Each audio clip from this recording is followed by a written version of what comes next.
Hello, welcome to the Out There channel, live stream 252 and our 500th upload. 3+ years to get there. So we've got a little special demonstration here.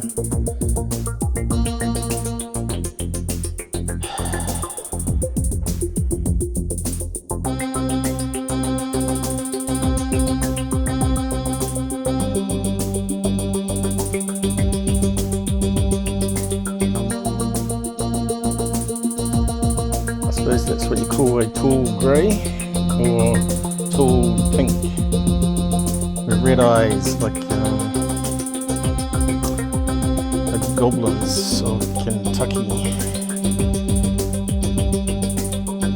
Here's Mr. Earl Grey.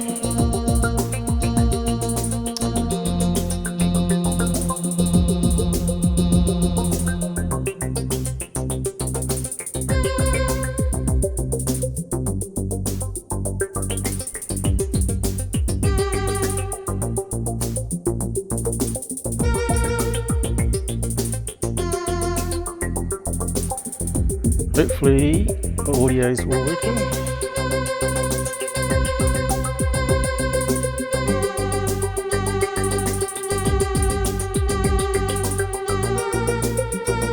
Had some blue screen of death on Windows, which ain't a good sign. So hopefully I've restored stuff.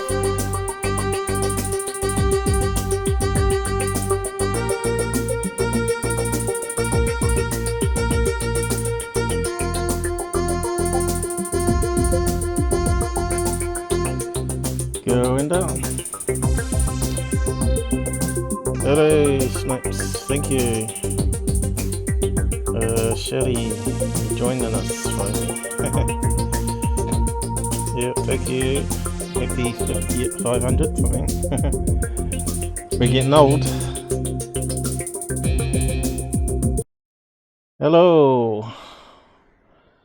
Good to be back. So I normally called this Friday episode because it's my Friday, but I realised I should be calling it American Day, Thursday. So most people know, because they get confused otherwise. Like, I forgot about that last time. So let's switch to the desktop. I had to go back to the old method of doing the intro because of the extra thing there with the birthday cake.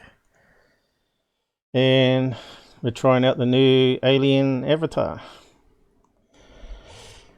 Plus I'm trying a higher refresh rate so it captures more data, but it increases the CPU by about 5% CPU, so we'll see how it goes. Only if we had like 32 cores and laptops, and then we'd be cooking.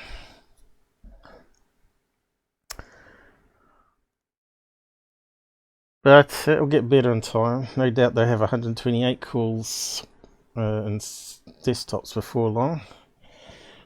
They did say years ago they had a working prototype. At least 5 years ago they said they had a working prototype. But it looks like they're rolling it out slowly, right? So they can cream in more money from people. Because R&D is costly, of course. So yeah, I better type up my welcome message here. Make sure everything's working. Thanks for liking there, guys.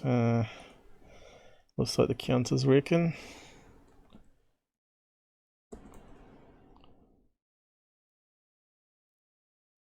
Didn't really sleep too well, but that's normal. Yesterday was good, today's not so good. But we'll see how I go. So it's this, I call it Thursdays video analysis and topics. We got Rob in the house, have we? I didn't see Rob on the list. Where's Rob? Yeah, thanks, Susan. So hopefully the avatar is going to use the other microphone. It'll probably pick up some other sounds like thump noises probably. So yeah, it uses the default microphone, which is a laptop microphone, but it seems to be picking up okay. Yeah, seems to be responsive here anyway. I'm not sure how it's going on Google.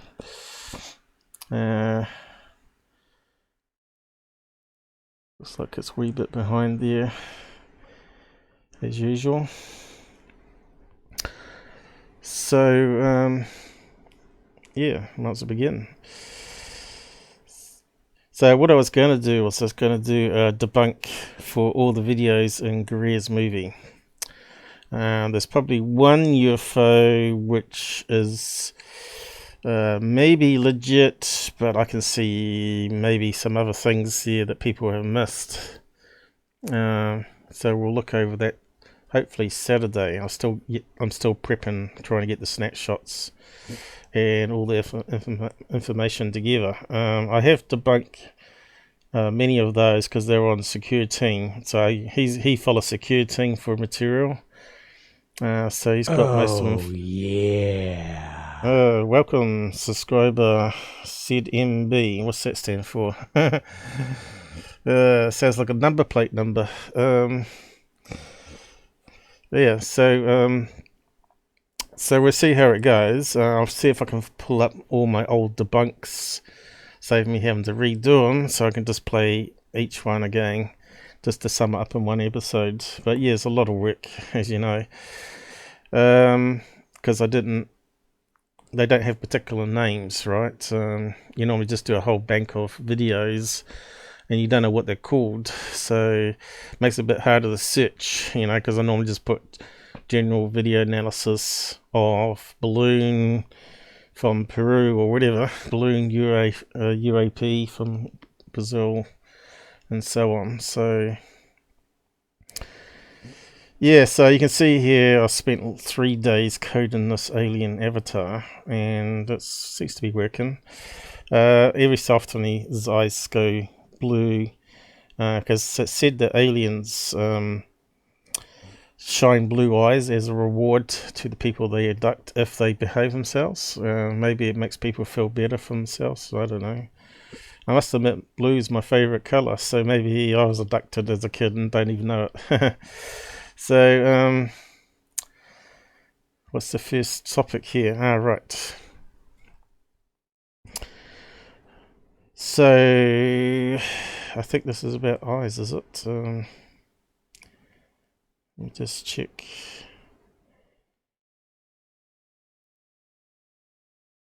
So, yeah, the question is, if your eyes were a digital camera, what megapixels would it be? Anyone out there know? Have they heard this before? Have they seen the calculations done? How many megapixels in your eyes, you reckon? Yeah, what's that stand for, Shelley?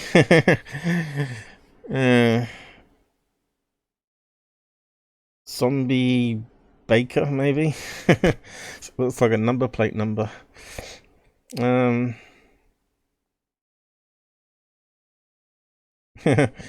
Creepy aliens. I think the more I see them, the less I get scared of them. I suppose that's part of the idea, really. Yeah, so how many megapixels do you reckon the eyes are? Snipes reckons 100. Nope. Try 3 times that. Yeah, so let's just go through this documentation here. Resolution of a human eye, virtual acuity, and resolving detail on prints. How many megapixels equivalent does the eye have? Sensitivity of the eye, ISO equivalent, the dynamic range of the eye, the focal length of the eye, also the series on colour in the night sky. So your eyes are quite powerful for being a piece of jelly. Not only does your brain able to compensate for low light at night time, you can see better with your eyes than your smartphone can at night time. We don't need a flash. Our eyes are just in the sort of the light, and unless you got some eye function problem like I have with the cataracts, that causes like a double image. When I look through my left eye, I see like two moons. It's kind of, you see a moon like a circle, and then just slightly further along you see another circle. It looks like a moon. So if you had bad eyes, you'd think there was actually a planet X up there. That's how I can explain it, which might explain why some people think they can see planet X. It's maybe because they've got cataracts in the eye and don't realise. That's why you should get your eyes checked regularly, every year really, especially once you're over 40 maybe, because it starts to deteriorate, and especially after 50, and that's when most people need glasses. So yeah, so our technology is not quite up there yet with the human eye, so it's probably not too far away in the future though. So he's done some calculations here. Whereabouts is it? Down to here. So I'll just read that out. I don't know where it's going to go though.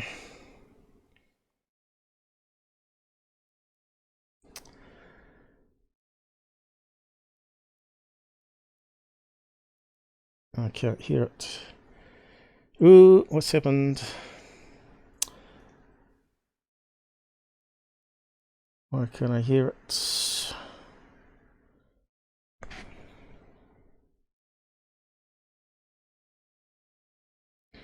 This could be part of the crash, you see. Virtual cable, that's right. It's not muted, I don't think. So, yes, that's one thing I forgot to check. Cable should be going through there.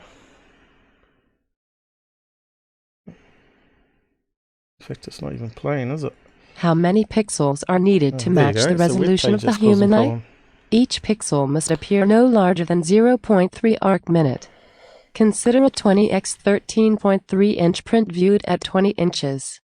The print subtends an angle of 53 x 35.3 degrees, thus requiring 5,360.3 equals 10,600 x 3,560.3 equals 7,000 pixels, for a total of 74 megapixels to show detail at the limits of human visual acuity. The 10,600 pixels over 20 inches corresponds to 530 pixels per inch, which would indeed appear very sharp. Note, in a recent printer test I showed a 600p print had more detail than a 300p print on an HP 1220C printer, 1200 x 2400 print dots. I've conducted some blind tests where a viewer had to sort 4 photos, 150, 300, 600 and 600p prints. The two 600p were printed at 1200 x 1200 and 1200 x 2400p. So far all have gotten the correct order of highest to lowest p, includes people up to age 50. See http www.clarkvision.com articles printer p. So, he's done some tests, obviously, is what he's saying there. So now he breaks it down to megapixels.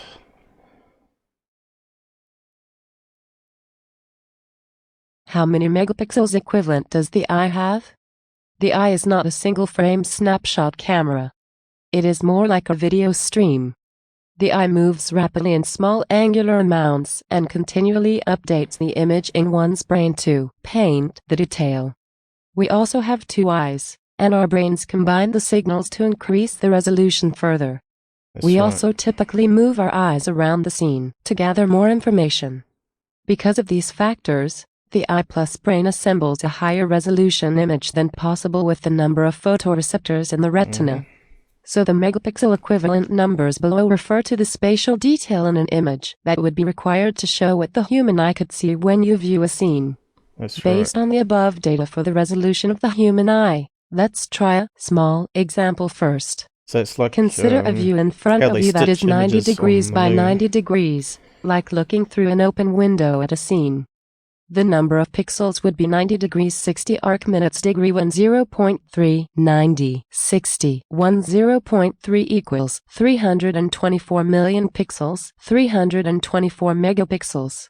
At any one moment, you actually do not perceive that many pixels, but your eye moves around the scene to see all the detail you want. But the human eye really sees a larger field of view, close to 180 degrees. Let's be conservative and use 120 degrees for the field of view. Then we would see 120, 120, 60, 60, 0.3, 0.3 equals 576 megapixels. The full angle of human vision would require even more megapixels.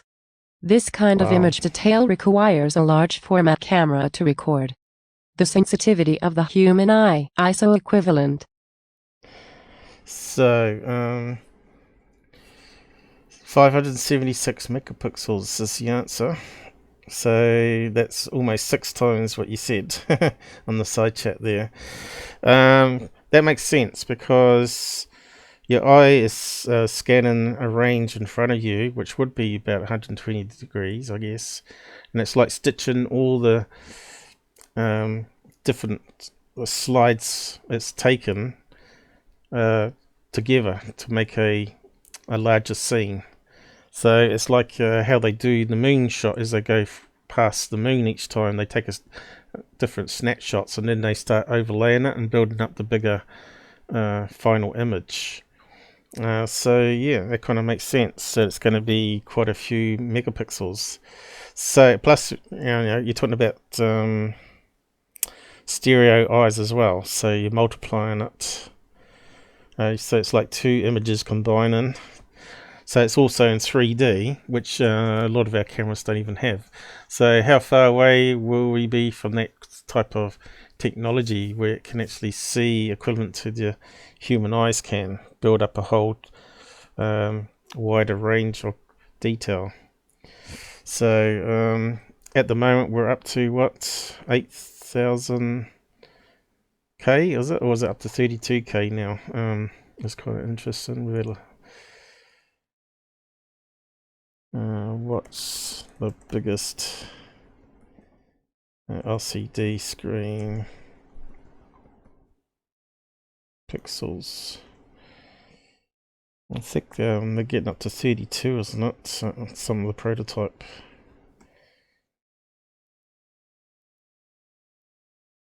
What's it say here? 4K, is it? 4K by half. 15,000 times 1,000. Oh, yeah, 15,000. That's quite a lot. So there's that 16K.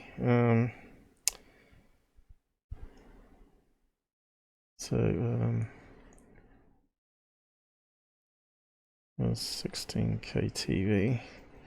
Let's see what comes up. The term 16K resolution refers to display resolution approximately 16,000 pixels currently. So that's the current one. So I thought maybe they're working on 32K at the moment. So I'm not sure how Google's going to cope with that kind of technology where now devices at home can record that sort of quality, and it's probably in 3D as well. Who knows what the future holds for virtual live streaming. Could be pretty awesome, right? People driving along in the car and you're seeing it like they're seeing it. Imagine catching UFOs then as well, dash cams. So yeah, Can only get better, can't it? Sony's new 16K crystal LED. I wonder if 32's around. Let's have a look. I'm pretty sure I heard 32 was also in the works. So there's no stopping it really. It's going to just keep on going. No, looks like 16 might be the highest still. Oh no, look. Oh no, someone's asking the same question here. So what's that equivalent to? So that gives us an idea here. There's only 132 megapixels, so our eyes can still see 6 times better than that. So what's 6 times 16? 36. So we're looking at 96K TVs, what we need, so it matches our eyes. So that's pretty interesting little bit I thought to bring to you there. Hello, Scott. Who's Scott? Scott Bell. Alright, I didn't see you there. That's a good name, that's for sure. It's Betsy Bell you're referring to. Art Bell. So let's carry on. Let's see, sensitivity. Do we need to read out any more of this? I'll just give you the article. Dynamic range. So I suppose it's going to talk about low light. Let's just see what it's going to say there. The dynamic range of the eye. The human eye is able to function in bright sunlight and view faint starlight, a range of more than 100 million to 1. The Blackwell 1946 data covered a brightness range of 10 million and did not include intensities brighter than about the full moon. The full range of adaptability is on the order of 1 billion to 1. But this is like saying a camera can function over a similar range by adjusting the ISO gain, aperture and exposure time. In any one view, the eye can see over a 10,000 range in contrast detection, but it depends on the scene brightness, with the range decreasing with lower contrast targets. The eye is a contrast detector, not an absolute detector like the sensor in a digital camera, thus the distinction. See Figure 2.6 in Clark, 1990, Blackwell, 1946, and references therein. The range of the human eye is greater than any film or consumer digital camera. Here is a simple experiment you can do. Go out with a star chart on a clear night with a full moon. Wait a few minutes for your eyes to adjust. Now find the faintest stars you can detect when you can see the full moon in your field of view. Try and limit the moon and stars to within about 45 degrees of straight up the zenith. If you have clear skies away from city lights, you will probably be able to see magnitude 3 stars. The full moon has a stellar magnitude of -12.5. If you can see magnitude 2.5 stars, the magnitude range you are seeing is 15. Every 5 magnitudes is a factor of 100, so 15 is 100,100,100 equals 1 million. Thus, the dynamic range in this relatively low light condition is about 1 million to 120 stops, perhaps higher. So the eye's pretty amazing, really. I'll just carry on reading that bit. That's gonna stuff up. ClarkVision. Well. So let's comparing all the parts to the different camera focal length, light sensitivity. Let's see. So brightest range is 10 magnitudes, or brightness range. So our eyes can do a wee bit better than the camera. Ours does what, 15 it said? I think that's how it's reading there. So anyway, I'll just post a link to that. You can read it in your own time if you want to go over it again. If eyes were a digital camera.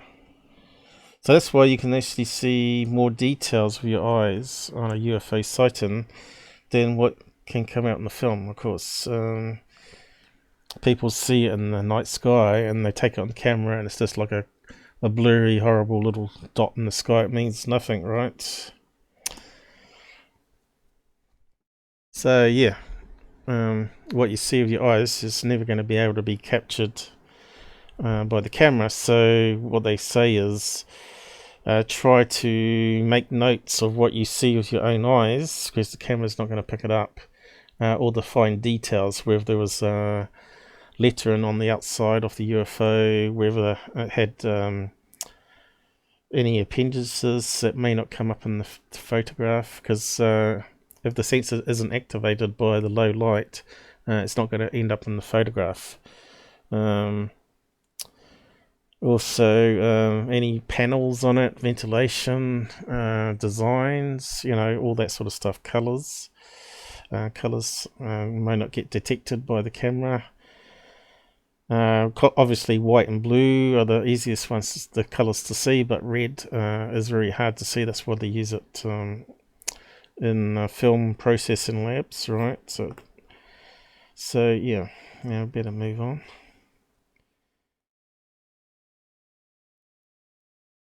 So when someone asks you how many megapixels is your eye, you can tell them 576.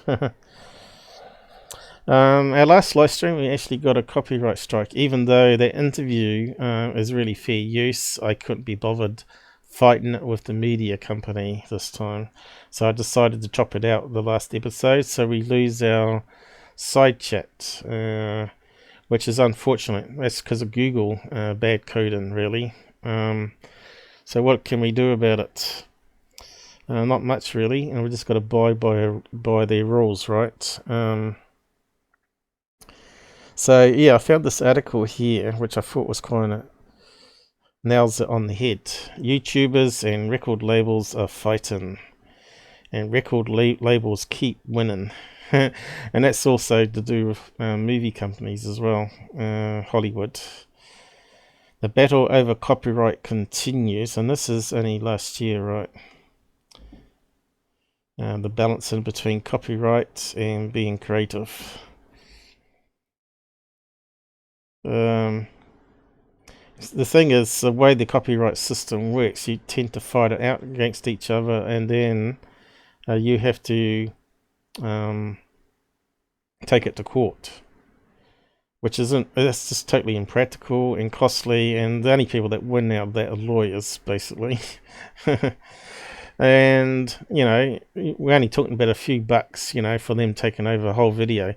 That's the problem that always annoys me, is if it's 1 minute clip and it's a 4-hour stream, they get full ownership of it and they can put ads throughout it.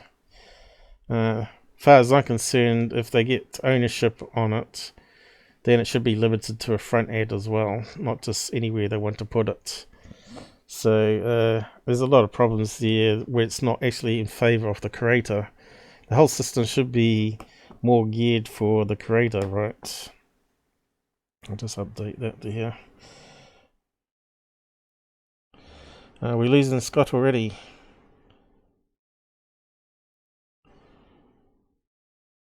Why are you leaving? Alright, you're at work, are you? That's alright. Yeah, it's not a weekend one, you see, so it makes it a bit harder. But we got Saturdays coming up and Sundays. So this guy here is quite a funny character, actually. He's got a fairly interesting channel. He looks like he's a renegade musician, right? Not sorry. So he basically is a engineer, but we'll just read out some of this because it's actually quite bang on point. And I'm not sure if he won or he actually had to have his videos taken down. But what he does is, obviously, he's a sound engineer that shows how the songs are mixed with 10 minutes of the original song or whatever. And record companies don't like that, which is kind of stupid because it's really good promotion. If you listen to a song over and over again, it tends to get catchy in your head and you think, I need to go and buy that one. So yeah, they're sort of shooting themselves in the foot, all this greediness. So yeah, you probably agree with me on that anyway, but I should have clicked it off. Where's the thing? Yeah.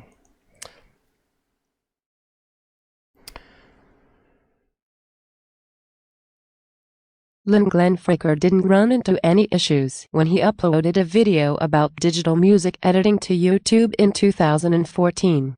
But in April, nearly 5 years and 600,000 views later, he received an email from YouTube notifying him that Warner Music Group had claimed copyright over a 15-second video clip he included of Iron Maiden.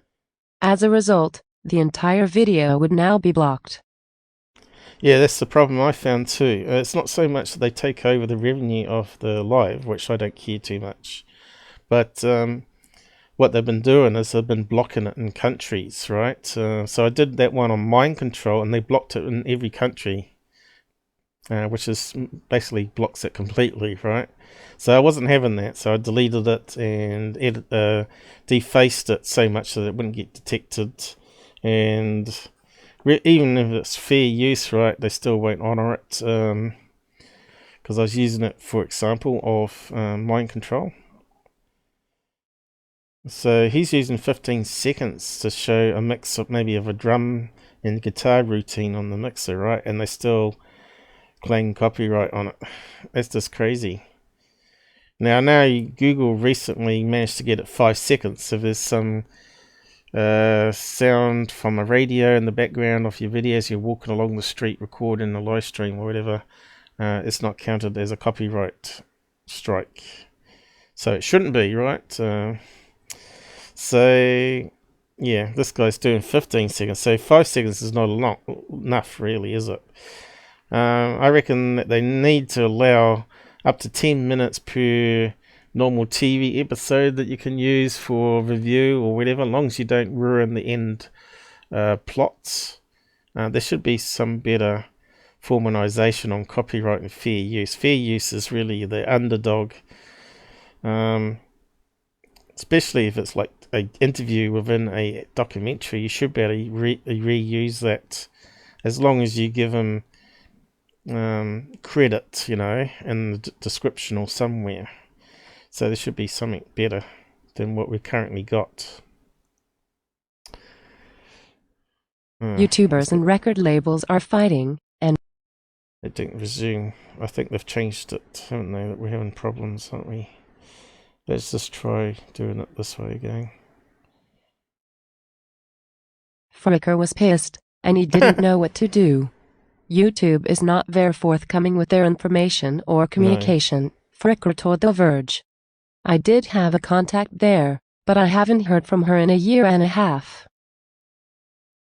So you had a contact on YouTube. That's the problems. They get kicked out, right? Or they move on. Go up the chain of jobs. Copyright issues have plagued YouTube and its community for years, but creators are calling this moment in time one of the worst eras for trying to navigate the platform. Over the past 6 months, multiple YouTubers have run into issues with what they describe as aggressive copyright claims from record labels. That includes 2 of today's most popular creators, Jimmy "MrBeast" Donaldson, who said he lost more than 5 figures on a video for simply saying the Bon Jovi lyric "Living on a Prayer," and beauty guru James Charles, who complained that an a cappella song parody was unjustly claimed. It's not just mega-successful influencers like Donaldson and Charles who say they've seen an increase in copyright claims. Independent music education channels, such as people teaching viewers how to play parts of songs or breaking down how tracks are constructed, are also struggling with record labels' claims. Unlike the aforementioned creators, most of these channels aren't amassing tens of millions of followers or views. It's not just 2 or 3 videos they have to worry about, either. It's almost every video. It's a real problem for creators who want to remix or create educational content about popular music, and the law isn't necessarily on their side. Fair use law is limited in scope, and even musical covers and a cappella performances are still protected by various forms of copyright. It all leads to a tense balance between the interests of video creators and musicians, with YouTube caught in the middle. So there you go. We'll come back to that guy's channel in a minute. I don't know if it'll carry on. So yeah, that video clip that we got done on with Robert's UFO cases was an interview, and it was on an old video, probably 1980s. It's pretty old copyright, and they still wanted to claim the money that on my video. So they probably got 10 cents from it because I had it chopped out and given the ads back to me again. But what's funny is because I had that glitch in, because the CPU was peaking at the time when it was trying to play the video and record it all at the same time. It was going cruppity-crupped every so often. Their system couldn't detect it and flag it, even though I had the copyright fair use filter over top. Looks like I had it too dim. Probably have to make it darker next time. But that's why I use it, to avoid all this stupid problem, because what we do here is fair use for analysis and, well, telling a story basically, but using various sources rather than using the one entire video, right? And also we give credit to people. He never thought too much about it. Until one day he woke up to an email reprimanding him for using part of an Iron Maiden song. The record labels literally got all the power, Fricker said. There's no third-party arbitration system there. They make the claim and you could deny it, but what's the point? Another music channel, The Guitar Manifesto, has run into problems using riffs from popular songs to show what different guitars sound like. Rob, who operates the channel and doesn't disclose his last name, has received copyright claims on videos that include brief covers of songs from popular bands like Nirvana. Content ID has been increasingly successful at getting money to labels and musicians. When a record label issues a copyright claim, it has two different options: either pull the video down entirely, or allow the video to remain up but collect some or all of its ad revenue. Because of requirements under the Digital Millennium Copyright Act, YouTube is obligated to take down copyrighted content that's been uploaded by users, with little incentive to question ambiguous cases once they've been identified by a label. Yeah, so this is strange too with Google.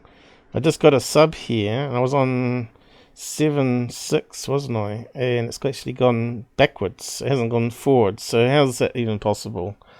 It doesn't make any sense whatsoever. I'm constantly being dumbed down channel by YouTube, I think. I don't think everyone else has trouble like I do. It's like I'm being picked on. They probably got some little tick boxes. You know. I did actually invite Earl and other people along if they wanted to come on voice as well today. I said just show up anytime you want, and we'll just bring up the chat window and we can start chatting straight away, and I'll just stop what I'm doing. But yeah, Earl's the type of person that likes a set time booking and all that sort of stuff. Oh, let's book it in, you know. But I tend not to be like that. I tend to be like a drop-in center where you can just show up and start talking about stuff, you know, which is good, because that means you're not sort of slotted into a topic. You can just talk about UFOs or some exciting stuff that you come across. So what are we saying here? Yeah. Susan, you know, with censorship going on with YouTube and Facebook, we'll all end up on BitChute. Yeah, I noticed it didn't upload automatically my other video though. The test one with the alien head I did. Sadly got to lay down. Okay, Shelley, get better. Head to the next 500. Yeah, thank you. Take care. Yes. So we're up to double figures today. How about that? That's amazing. And it's pretty late in the night over there in America, isn't it? So we're just bitching about copyright here because I've been hit by it again. Generally I win most of them though, because people can see it's fair use. critical view, analysis, and all that sort of stuff. Creators do have some options to contest a copyright claim or update their video. That often requires going back into a video, editing out impacted segments, and either working within the existing video or re-uploading it entirely. The content, like a guitar tutorial, may not work if you remove the audio or cut around it. The Guitar Manifesto hasn't had videos taken down, but it has had labels claim revenue from its videos. It seems to be a big thing at the moment, where a bunch of guitar channels are getting claims put against their videos due to copyright infringement, Rob says. Even playing 10 seconds of music in a 30-minute video can lead to a record label getting all the money it takes in. Rob said he relies heavily on advertising revenue and will often go in to edit segments out that YouTube dinged him for in order to monetize videos. In order to prevent a video from being completely blocked in the US, the operator of another guitar instruction channel, Paul Davids, removed a portion showing viewers how to play a 2-second lick from the Eagles' Hotel California, which also included a several-second clip from said song. Hotel California is one of the many songs that automatically leads to a video being blocked in most countries, according to a tool YouTube built for creators to see if any of the songs they want to use on cover will end up getting their video blocked.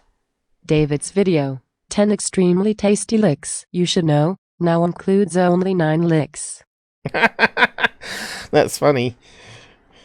I wonder where they get the terminology from, licks. So I'm not sure what he's saying there. I wonder if they give us a copyright strike if we play the videos for what do you call it, educational purposes here on copyright.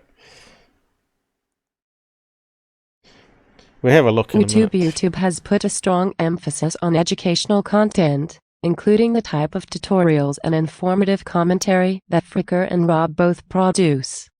Executives have touted educational content as an area the company wants to invest in and expand upon.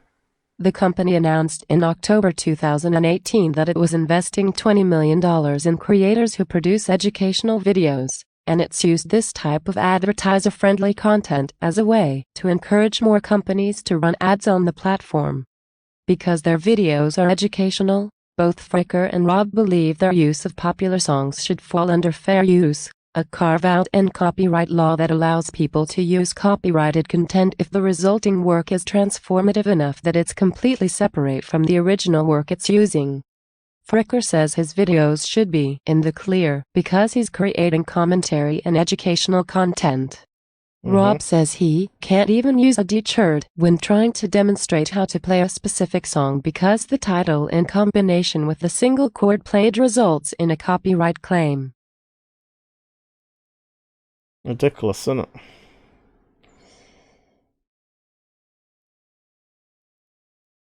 But fair use is more complicated than it's often made out to be. And depending on who you ask, it's not clear whether these videos can be protected under it. If you have to think about it, you're probably not using it in a fair use way.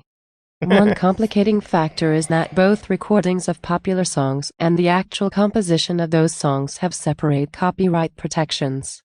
So even a cover or an a cappella performance is at risk of being claimed because the song's melody and accompanying words are protected by composition copyright. Musicians also have synchronization rights to their compositions, allowing them to decide whether their song can be synchronized with a piece of visual work, says Jeff Becker, an entertainment lawyer at Swanson, Martin & Bell. Seems to me like they need to overhaul the whole copyright and fair use system, really, doesn't it? We need like the next generation of people to biff out all the old judges and lawyers, all the ones that are greedy, and start again. Make more flexibility in it, because it benefits everybody in the end. If people didn't allow you to take an idea and build on it, we wouldn't have better furniture. So, you'd have a wooden chair and you wouldn't be able to copyright it wouldn't be able to copy it, because it'd be copyrighted, and make it better, by putting cushions on it.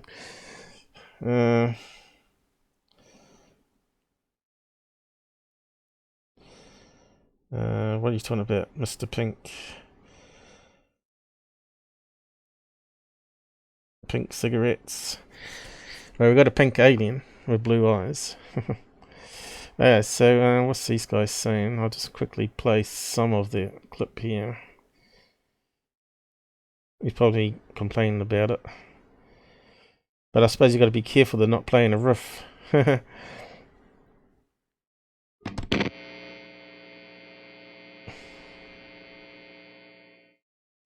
Hello good people, so today I'm going to be talking about YouTube's copyright rules. Seems to be a big thing at the minute where a lot of the guitar and music channels are getting claims put against their videos due to copyright infringement, whether it be covering a whole... See, I don't understand. They've got $1 billion company that could take these record labels to court for the creators, for the benefit of the creators. So they can get something passed and use it as a reference in court, saying, well, it's been approved by a judge that it's definitely educational and comes under fair use, and no one now can claim any video that's under those umbrella terms, right? So he's talking about the copyright thing, and this guy here, let's see what he's talking about. Attack of the outraged musicians. This episode of Spectre Sound Studios is brought to you by American Musical. So he's got the ads music on it. business. Now, if there's one thing I've tried to do with this show, it's try to be brutally honest with all aspects of the music business. And generally, everybody loves it when you're honest. Until you're honest about them, then you're an asshole. And that's what this show's all about. Welcome to That's the same in ufology, isn't it?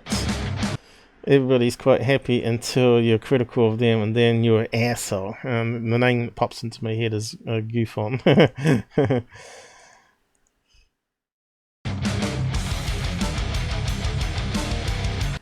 I'm not sure if that's good to have all that music there.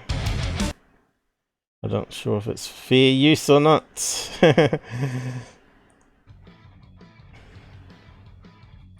Engineers. Yeah, right, buddy. Oh, I'm sorry. I didn't see it there. It would be better if his mixes didn't sound like Roadrunner Records circa 2004. You're talking about, of course, before drum samples and auto-tune completely took over metal music. Dude, if you're trying to insult me, try a little bit harder because, honestly, thanks for that. Next, how to not come off like an excessively pompous prick. I think you didn't look up the meaning of the word pompous in the dictionary. Condescending, that's the word you're looking for.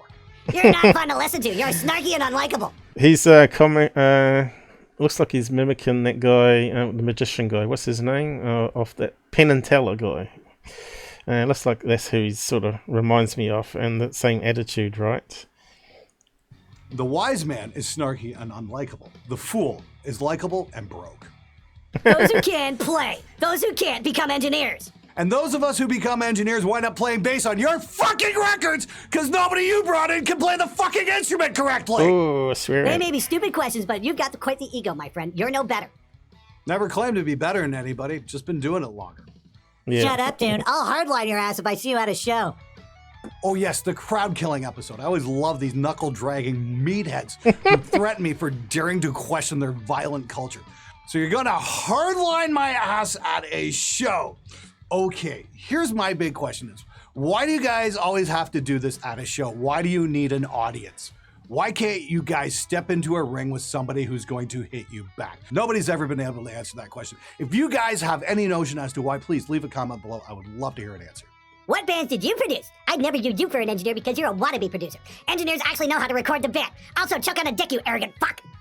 Where the hell did I ever come across as arrogant? Where did I ever say I was better than anybody else? I've done over 800 episodes on Spectre Sound, and I've never once said I'm better than anybody.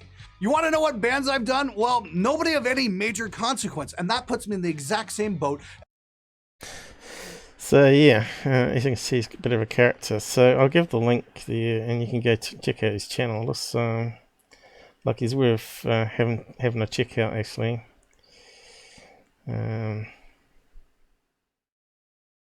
See what he's actually doing there.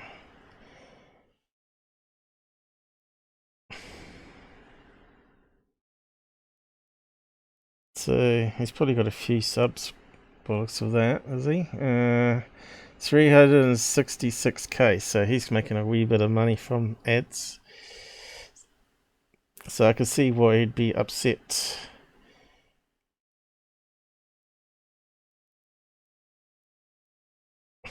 Videos. Nothing to do with UFOs though, it's just to do copyright and in his case music. But yeah, I know there's a few people here that like music. Music engineer. So I might have to check out him later.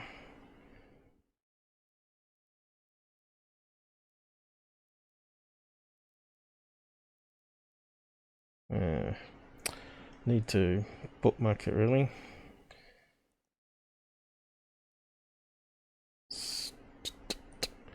In the Verge article. Copyright madness. So moving on. Let's get on to aliens.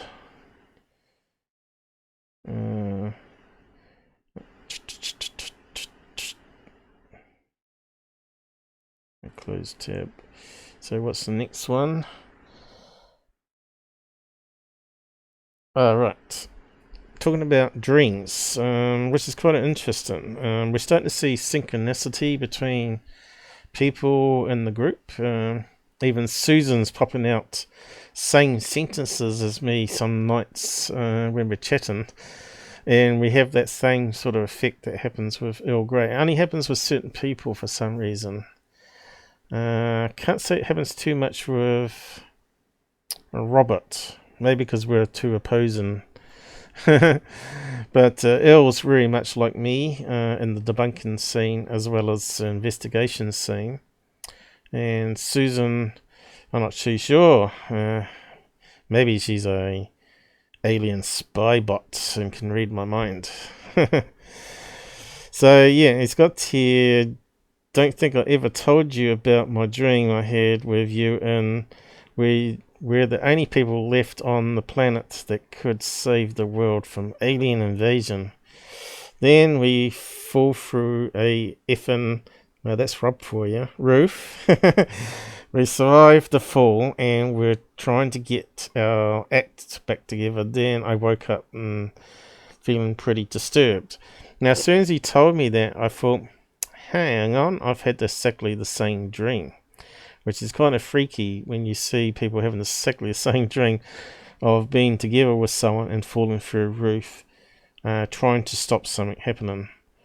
So yeah, I've actually got that on the...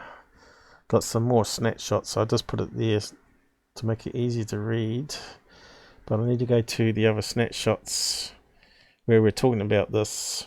I found my earlier chat I had with Earl Grey because I told him about the dream. Because sometimes dreams could mean something real's happening. They're not actually dreams, but maybe you had alien visitation, or you've been on the same craft together and seen each other.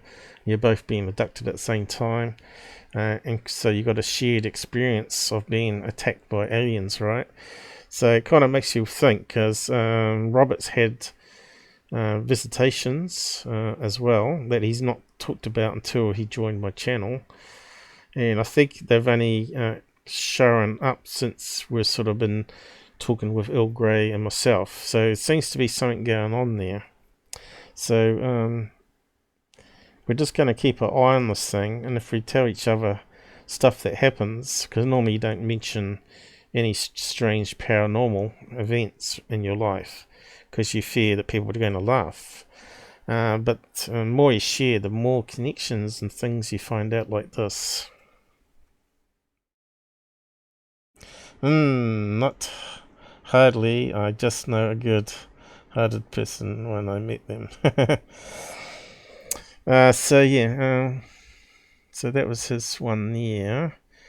I'm not sure what order this goes in, so I have to find my original story probably. Alright, I'll just skim through them. So that's the original one. So I said back to Robert at the time, I've had that dream, not sure if it was with you though. Actually think it was a massive warehouse building. Mine was, and we jumped across roof to roof like ninjas. About all I can recall of it, but we did actually fall. We did it. First person fell through. I can't remember who it was now. And then I jumped and crawled up to the edge, and then the roof collapsed as well, right? So we ended up both down there, which is very similar to his dream. Now, I'm just wondering if anyone else has had similar roof dreams out there, especially if you're in the alien field. And then it was a warehouse building. Oh, shite. So even his dream was on top of a warehouse. And yes, the person fell through, and I jumped across, and I went as well. So that's what I just said.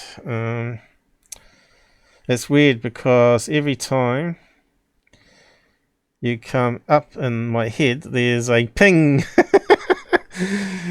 A ping noise. I don't have that. That's kind of weird. I better scale that up so you can have a read there. Going backwards, I forgot to scale it up so you can see what I was reading. So this is the sort of thing we chat on PMs, as well as share links. But I think it's important. Every time ping, that sounds like the genie in the bottle, right? Ping! Or at least he's not shooting me up with a gun or something. So I went back and searched when I talked to Earl Grey, as you can see here, about the dream I had. So it turns out it was actually John in Tucson that was in this dream, which is kind of weird. He used to be my other co-host.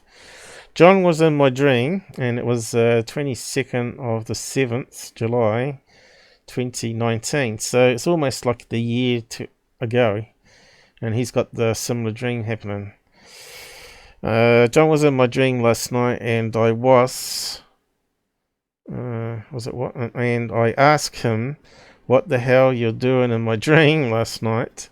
Some reason we took off to a remote town to break into a warehouse. So we jumping across to the roof, Corro Iron one, and running on this super sized building to find way in, which is obviously one of those super warehouses, right? Then we get to the edge with fair drop next roof, but I told you to stop. So I was telling John not to jump, but he went anyway. But as usual, you didn't listen, because I'm saying this to John, because I copied it to Earl to have a read. Listen and jumped anyhow, because John's a bit stubborn like that. But as usual, didn't listen, jumped anyway, and you went straight through the rusty Corro roof, and then was so we have to get the next one. So where did we get to? Supersized building. We got to the edge, dropped, but as usual, didn't listen. Then was a gap in the memory, I think. I'll find you inside and go to talk to workers in it about what if I know, probably alien hunting. Dreams are weird. So even there I talked about alien hunting, which is very similar to Rob's dream a year on. But yeah, I think I might have mentioned it to Robert back then a year ago, that I had this weird dream about jumping on roofs, but I didn't tell him too many details probably. But it's funny that he's now fighting aliens. It's a very similar dream. So I'm not sure if anyone else out there has had any crazy dreams like that, especially if you had visitations. Jeffrey, never seen a UFO in my life. I'm 60 years old now. Have a one time on Shrills, I swear I saw a UFO. Mushrooms. Alright. That's short for mushrooms, isn't it? I saw a UFO. Miss Susanator. If you can't get notifications here, I love live channels. However, here you can't get notifications. I'm not sure what he means you can't get notifications. Everyone gets notifications when I go live, don't you? And plus I post on Twitter a lot anyway when I'm going live, so Twitter's like my broadcast notification anyway, in case you're not getting them. So yeah, on to the next thing then. Obviously no one out there's got any dream stories they want to tell us in the side chat. So the next one's talking about the relationship from paranormal and UFOs. And there was a show called Paranormal 911 that had actually a true story from a cop, this guy here, which I'll bring up his photogram.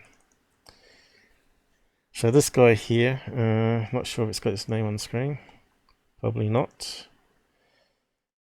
So it turns out some kids were out playing. My kids just saw a abandoned car. There's something inside. So they went up to the car and they saw this like black shadow demons inside the car coming after them. They ran off and told the parents that there was a car that was stopped on the side of the road and it had something strange inside of it. So she called up the cops to go and check it. And he comes up to the location and it's got this strange fog. You know, how many times you heard about the strange fog? Bermuda Triangle, ghost ships, UFOs and foggy forests. Always gets enveloped by this fog and then something comes out of it. Bigfoot, strange fog suddenly appears out of nowhere. Could it be interdimensional? Is the question here. Or is it so cold that the air condenses? You know how you get ghosts, paranormal happening, it has these super cold spots. So he sees this black figure, you know, in this fogginess. And it comes up to his car. And it starts attacking the car. And his car's surrounded by this fog, and this demon's on the window trying to scratch it with the claws.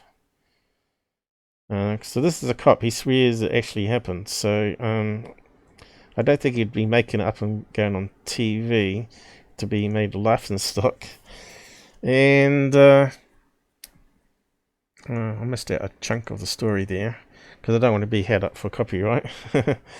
But what happens is when the smoke starts going around the car, he starts getting these electrical shocks. And how many times have you heard about little sparks happening in cockpits of planes that are confronting UFOs and other abduction cases? And of course the engine cuts out, no power, usual thing that you'd get with a UFO. But this almost seems like it's demonic paranormal happening. And then something happens, can't remember exactly, but the fog lifts away and the creature disappears. Not even the CB radio would work in the car, so he couldn't call for help. And there's the car suddenly appears when the fog lifts, like it's just wasn't there before. So it reappears, a bit like the Bermuda Triangle. And it turns out a previous guy was driving along the road and saw the fog and this black creature, same reason the cop car had. And the guy got attacked by the demon, managed to run away, right? So makes you wonder if it was a UFO event. And probably a potential abduction trying to take place. Another strange alien creature, maybe, rather than a demon. Maybe this is why people call them demons, right? Maybe they've been happening through the centuries, abductions, but they've been calling it paranormal and demonic, when it's actually related to a dimension where they're breaking through and then leaving again. Maybe they're like creatures that are hunting for food, and they come into our dimension and they see us as prey and kill them, eat them, and then that person disappears, right? So I'm not sure if you've seen that one episode on TV, Susan, but it was actually quite a good one, I thought. It's quite a good series. I'd go and check it out. I'll just close that down there. Just make sure everything's working on the other thing. Paranormal 911.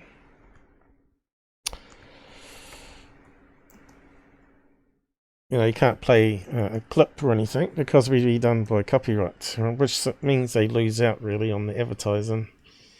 Kind of crazy, but that's life, I guess. It's got a fairly high rating, this one, because it's from credible eye accounts, you know, emergency workers, firemen, ER, ambos, and cops. So it makes it a wee bit better than usual celebrity stories that's currently airing. Looks like it's a reboot of the old series.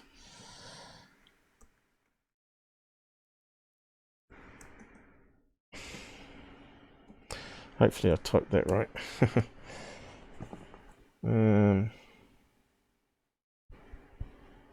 There's a few videos already, but hard to make it. Trigger Man, how's it going?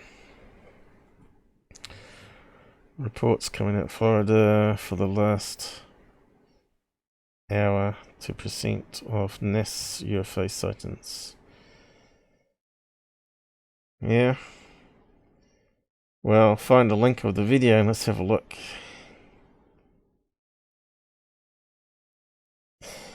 Yes, Jeffrey.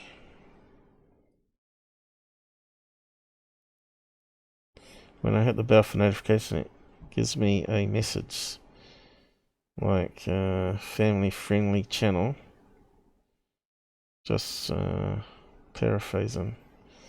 Normally it comes up with all notifications, which is what one you tick at the top, or occasional is the next one, or none.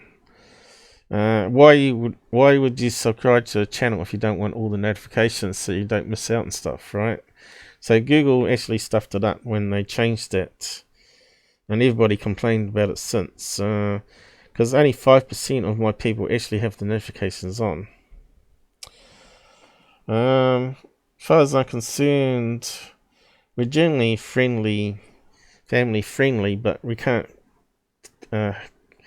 always get rid of all the F words, right? Occasionally one's going to pop through. So I've actually listed it as a 13 or higher, which is adult, not for children. Did I post the link? Yeah, I did, didn't I? Yeah. So go and check out the show if you've not watched it. There's some really good stories there. On to the next video, I guess. But Robert was talking about a UFO case, and I brought up this last Sunday, I think it was. saying, oh, that sounds very similar to a story about fog and a cop and having electrical sparks happening. So really, it would have been good to have a clip of it with the other one he was talking about to see if there was any comparisons. So on to the next video. Getting there. I probably need a drink though. Let me just check something here before I carry on. Is the audio sounding alright still?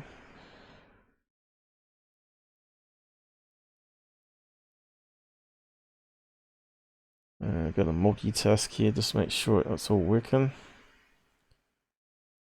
Since we had a few changes ago. It's looking good.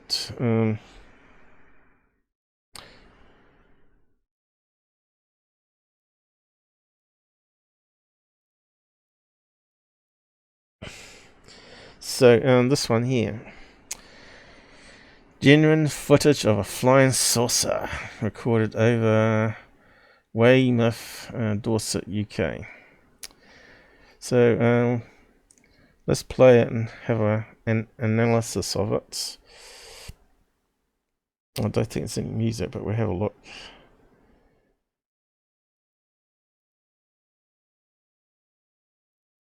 Aware of this object in the middle of my windscreen. The audio is pretty sucky here. Let me just sort that out. I carried on driving for about a minute, and then I realised that this wasn't like an ordinary plane or a helicopter or whatever. Hey, you see it's I overcast suppose it could there. be something extraterrestrial. I mean, it would be just really arrogant to think that we were completely alone in the universe. But at the same time, you know, I only filmed and saw what I saw. Yeah. Well, to people who say that it must be a plane or something like that, I'd say, you know, just take a long, hard look at this thing, because it just doesn't look like any of those things. Good shaky camera. It was on a VHS tape. You know, I can't imagine how anyone could think it was anything like that. But certainly, if they're inside that After 2 minutes UFO, or so, I think they'd be like it seasick because actually it's wobbling all flew- over the place. I'm not sure entirely, but I think it was right overhead, and it had sort of turned into like a black circle, and all I could see was just this kind of black circle. That's because it's rotated on its side, I mate. wasn't frightened or or elated.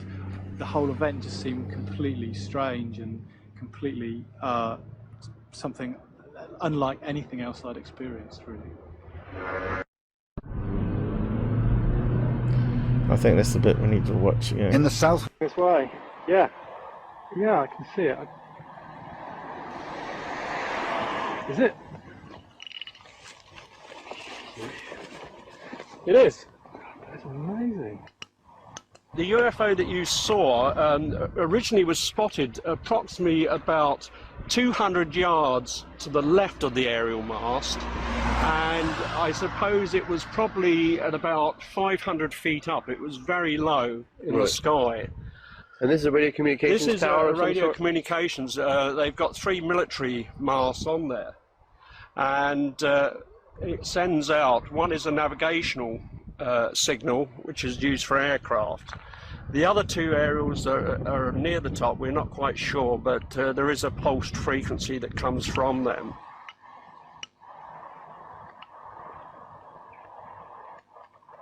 Needs to be stabilized.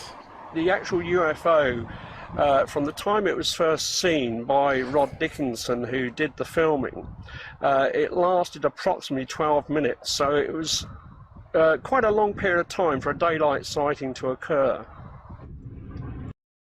So what's the problems with that being a real UFO? Let's go back over it. Slow it down, mute it, and just watch it carefully as we can. And we'll go through a checklist. So we're seeing like a silver colored, looks like a typical Mexican hat saucer.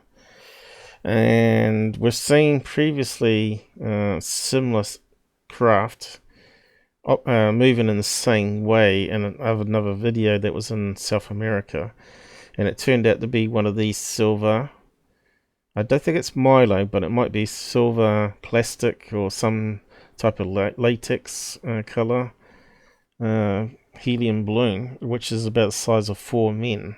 They're quite big and they use them for advertising. So this is going back to 1998. Not that long ago really, and I'm pretty sure they would still had these type of advertising balloons around about that time as well, 20 years ago. Latex helium's been around for a long time, so it could be that, or it could be, what else? Clearly it's not a bird. Can't be lens flare. It looks like something physical in the air. It could be CGI, of course. It could have been faked. 1998 was the early stages of CGI. And of course, it could be a model. Or the last option is UFO. So let's just have a look at it and go through it and see what you think. We've got it going really slow at the moment. Okay, let's just zoom in it and just watch it a bit more. And let's go through the checklist. Now, it looks like it's wobbling all over the place. Did you see there that it actually flipped vertically? Now, would a UFO with aliens inside do that? Or is it more likely to be a balloon that's in air current and it's flipping over and then stabilizing again? Because those advertising helium balloons, right, are quite they got bottom weight to it to keep it sort of level, so it's always a flying saucer. So you can see it went upwards and then it flipped back down, but it's obviously not going to be too weighted, so it actually floats with the helium gas in it. But you can see that it's going all over the place. It's not a level flight at all. So straight away it's a red flag for me that it's actually a real craft. And is it just simply attached to a fishing line? Is another question. Does it look like it's like flipping upwards and someone's got a fishing line where they might be not actually faking it, but they may be towing this advertising balloon from one location to another behind a car or motorbike or something like that.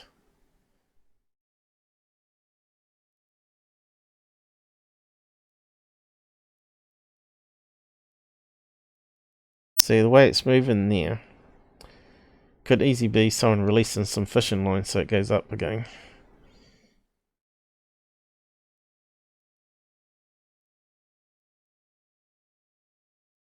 And if I'm not imagining it there, I think it's also bending.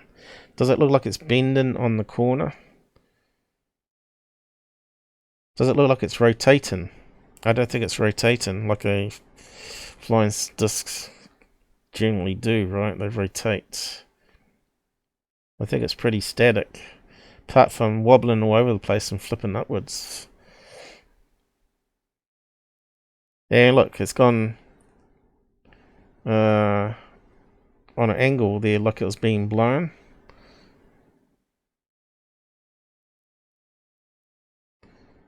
So you can see it's wobbling all over the place. Now, someone said that it was moving against the wind, but I don't see any reference points of the wind in the video. How'd they know which way the wind's going? I'm not sure if our records go back that far online. Here you go, look, you can see it. It's turned into a sphere, he said, but you can see it's just flipped upwards, right? And we're seeing the underneath of it. And it's not a perfect oval shape, is it? Circle shape. You can see it looks like it's deforming, being pressed by wind pressure. It's definitely flexible. It's definitely got to be one of these UFO balloons, right?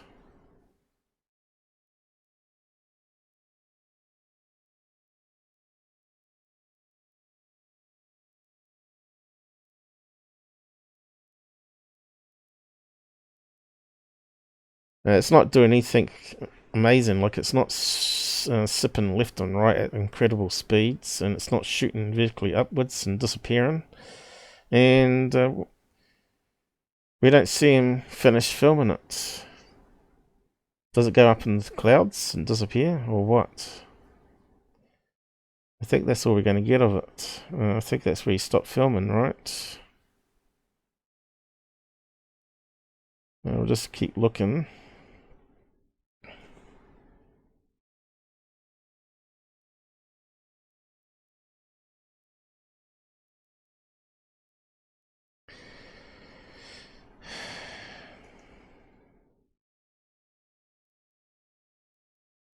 So, was this a different angle to the same scene, or what? Or was that where he was standing?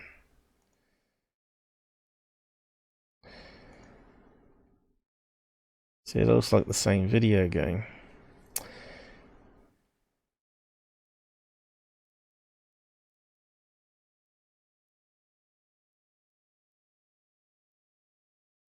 Now, does it disappear, or what? Looks like the camera's having trouble focusing on it, right? One of those old handy cams.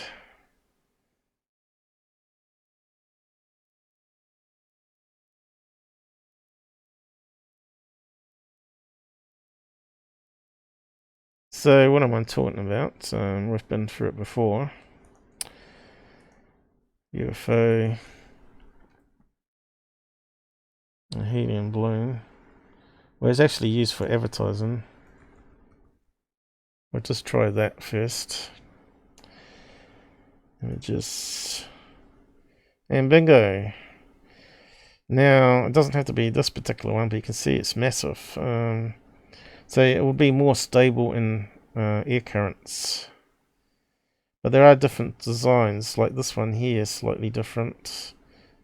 Don't think it's got a dome underneath, like this one in the video hasn't got a dome underneath. It doesn't seem to have a dome underneath. There's another one here.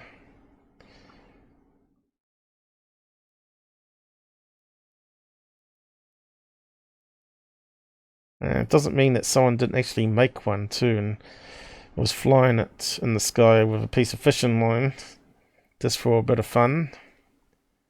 So there's another one that looks like it hasn't got a bottom on it.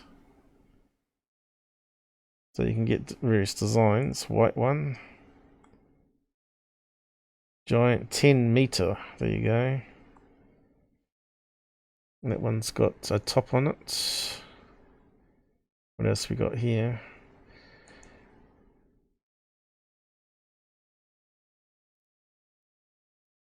Looks like a bouncy castle, that one.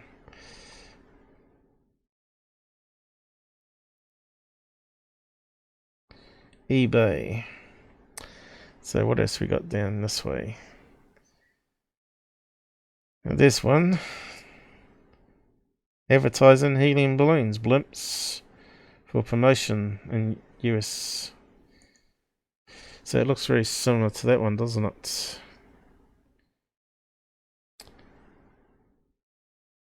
Except for the page is too big, I need to scale it down.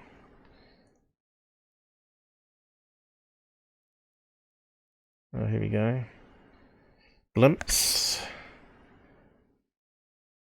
Lots of different blimps with advertising. Coca-Cola.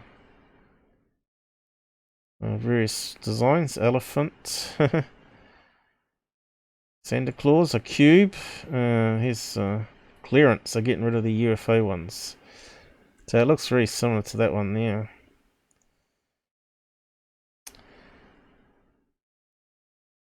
It's disappeared. Someone bought it. Also, it's... oh well. Maybe balloon ones are not so popular anymore. I didn't see them at the top there. Was there any at the top? Nope. So these ones are popular. So could it also be a hot air balloon? There's another one I forgot to add on the list. Sometimes it can be a hot air balloon, but the way that was flipping around, obviously there's not going to be a basket underneath, so we can rule that one out.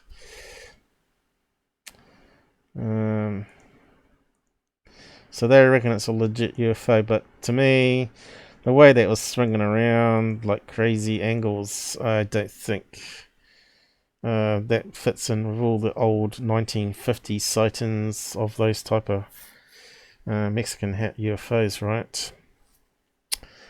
They just moved in a straight line, speeding across in front of them. Not tilted, not on an angle. Not on an angle like that. Generally, they don't need to be on an angle, because angle means aerodynamic, right? I'll just get rid of that one. See what else comes up. You never know when new ones appear on the market, so it's always good to keep an eye what's going on.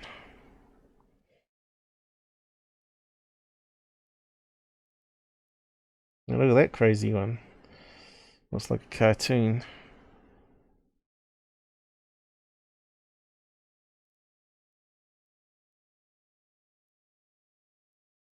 I'm surprised NASA astronauts don't release one from the International Space Station. Just make a joke and have all the crazy fraud UFO channels putting it up. Let's just throw out some space junk and it'll end up on Security's channel. Oh no, actually Third Phase of the Moon will probably have it first. But there you go, that one looks very similar as well. Balloon Boy, too heavy metal. Apparently that was a fake stunt. They thought it was like a backyard, one of those blow up UFOs, and it caught the wind and it took off. So that's another possibility. Could it be like a blow up playground thing they have in the backyard that took off in a gust of wind? If they're hot inside, they'll be lighter than there. It's possible, but apparently they said there was a buoyant thing. It was a whole stunt. The kid was safe at home. They knew he was home all the time.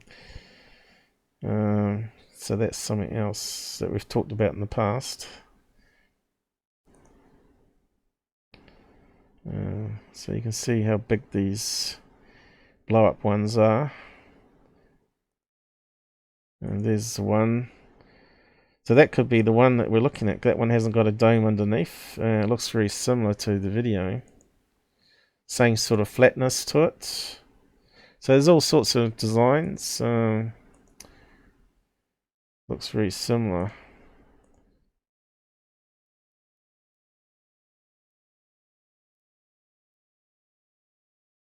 I thought I saw a possible line there for a minute. Going straight underneath it, like a tow line.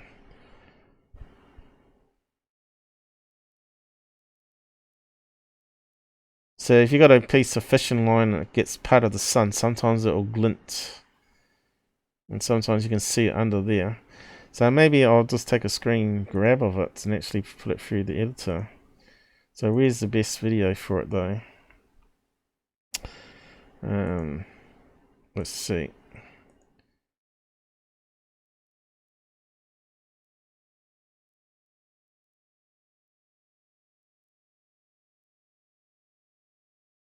Pretty all crappy, isn't it?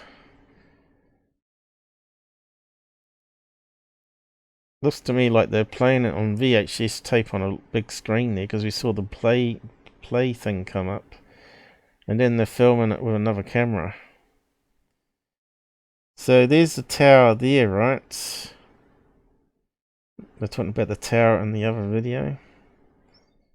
So it's somewhere near there, which is kind of suspicious to me as well, being near a tower.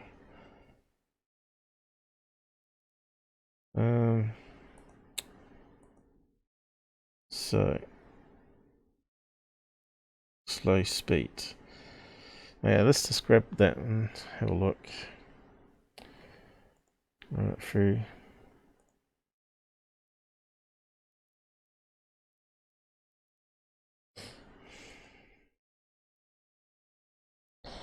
if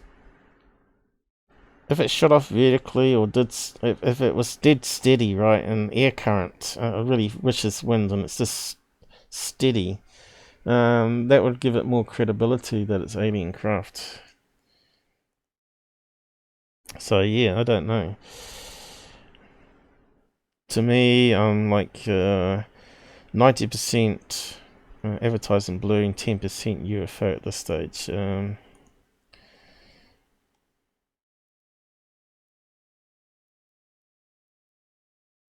Pretty bad quality in it. So let's stick it through. Enhance it what we can.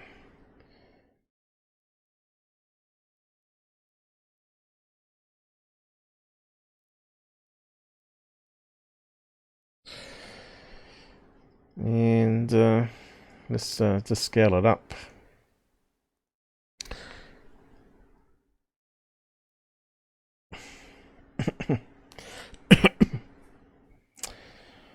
Yes, I'm not sure if we can sharpen it at all, but we'll have a look.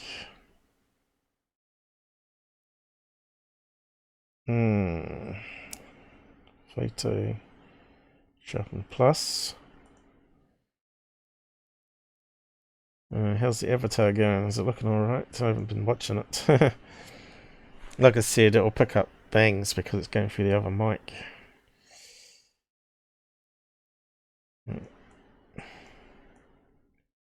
So yeah, can we see any details there?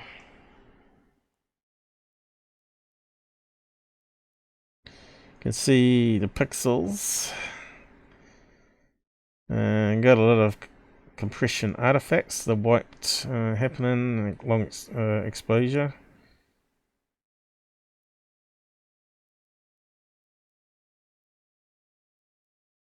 It doesn't look like an even craft to me. It looks like it's distorted, which you'd get with a balloon, right?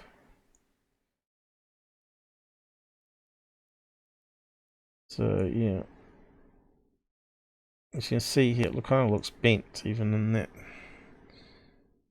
Looks like it's bending.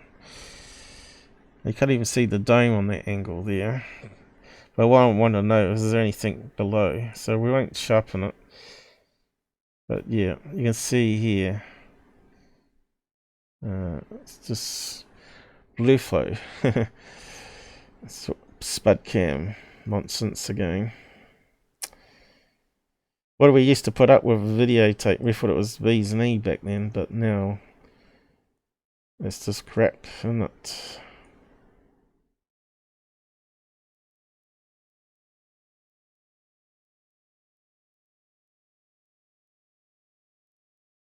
At least that's working alright. And we've got a lot more happening at the moment. CPU's at 50%, so that's pretty good. So black and white doesn't seem to add to it. As soon as I moved it started going wrong. CPU's going up.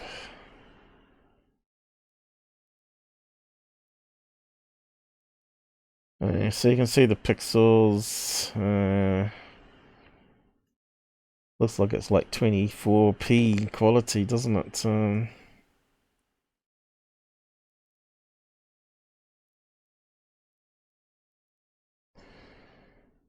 can start to see the bendiness in it.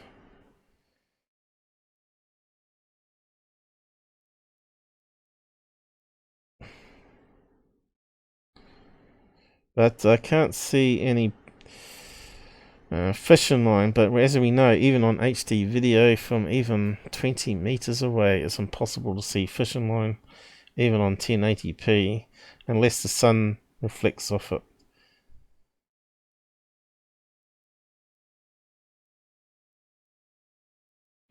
And you can see the pixels here, just crap.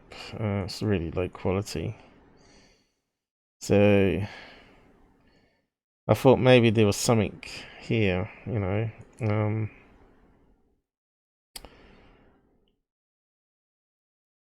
It might be on one particular frame. You have to go by it frame by frame just to really look at it in detail. There may be something where the sun reflects off it and you just spot it on one frame.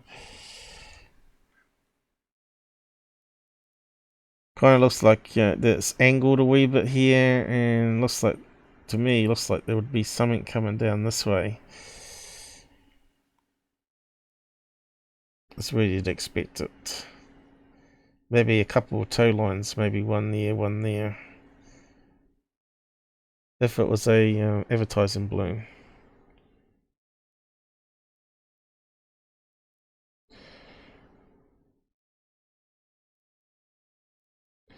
Anyway, we'll see if we can get a better image. And move on, I guess.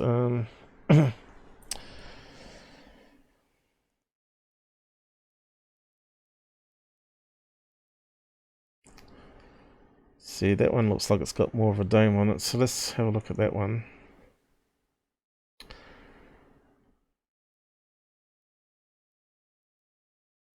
Of course, we need the source video, right? To get the best quality possible.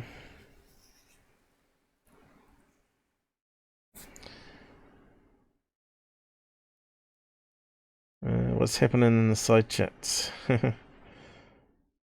Probably should bring those over a wee bit.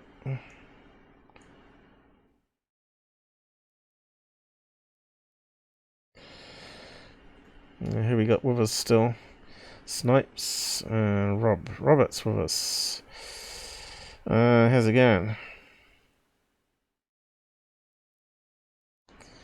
Roberts, what do you think of the new talking alien head? Yes, he doesn't like my coding, I don't think.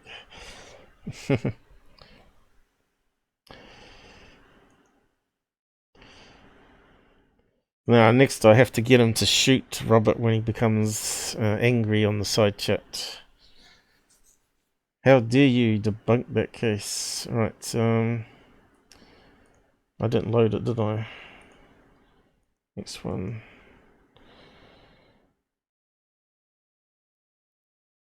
The problem is where I'm going to put it when Robert's up there. I'd have to put it down here, but it overlays over top of other videos. I could probably bring it down a wee bit here, I suppose. By default, is over top of the other tickers, counters down the bottom.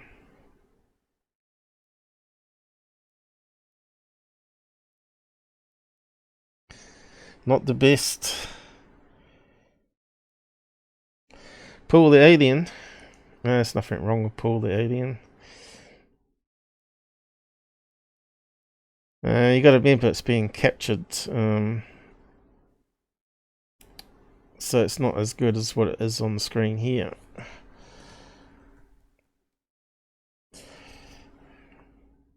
And of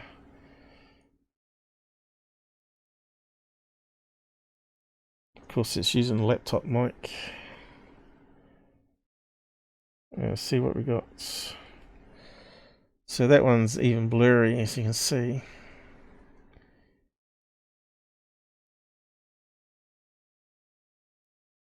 Let's just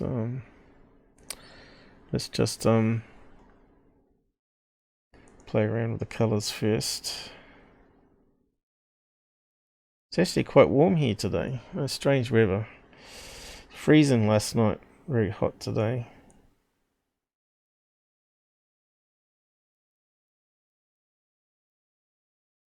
So that's like the thumbnail he was using, right? We always get the bright patch behind objects in the sky where the sun is, and of course of artifacts on the camera, compression.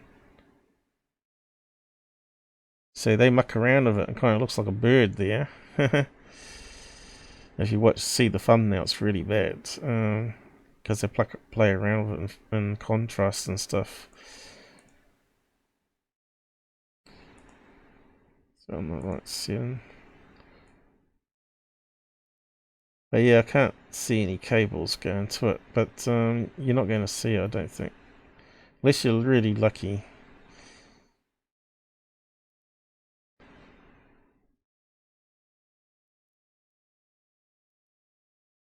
But you can't tell me that doesn't look like an advertising balloon. We'll cut and paste it next to each other in a minute. But yeah, nothing's really popping out. Anything obvious like.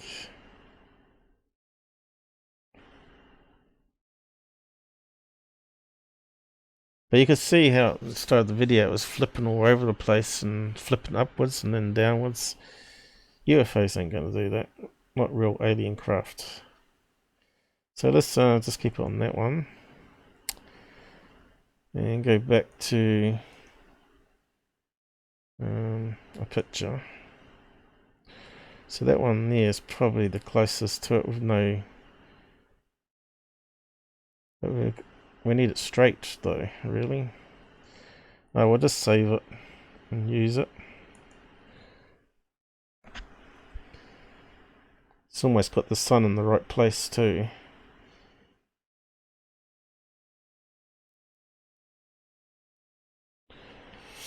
I suppose what someone could do is get one of these and actually do a comparison video. Makes you wonder if someone actually was trying to prank it, see if they get noticed in the papers.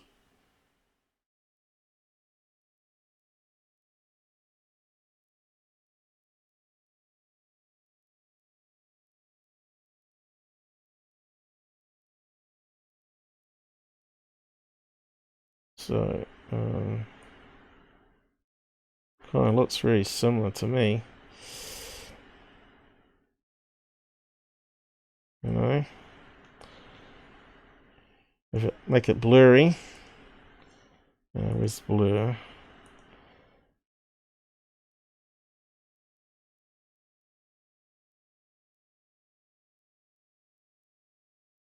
There you go.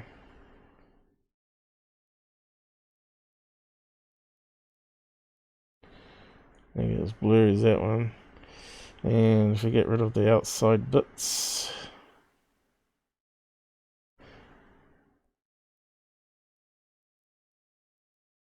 You'd probably like me mucking around the editor.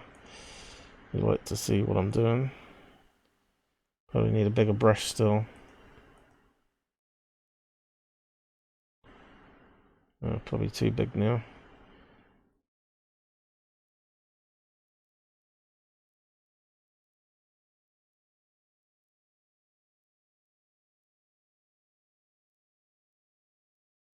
Can't quite see the outline of it. They need like a brighter outer ring, don't they? I'm not sure how to increase that or not.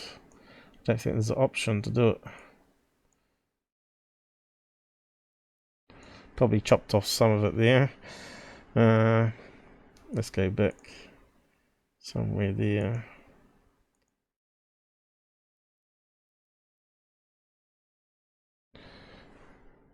I think I may have chopped off a wee bit this end too, have I?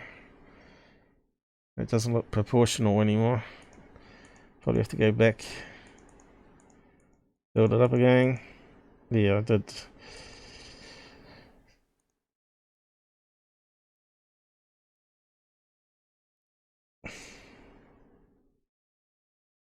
Oh, that'll do. So yeah, if it lost some air or helium in it, rotate it right, bang-o, you know. It's almost like a positive fit there, right? Are you with me on that one? Let's see, we can change the properties. Make it semi-transparent. You can see me overlaying the one on top. There's no way you could tell that's not a advertising balloon. The question is, did they have those back in 1998? I'm not sure if we can find that information out.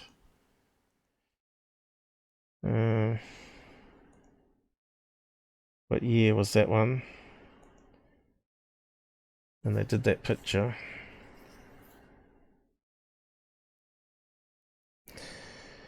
"60-foot spaceship, Spanish man builds 60-foot spaceship to visit planets." Hey, doesn't make any sense. You can see that it's some type of silver. I don't think it's mylar though. Some sort of plastic, strong, lightweight plastic.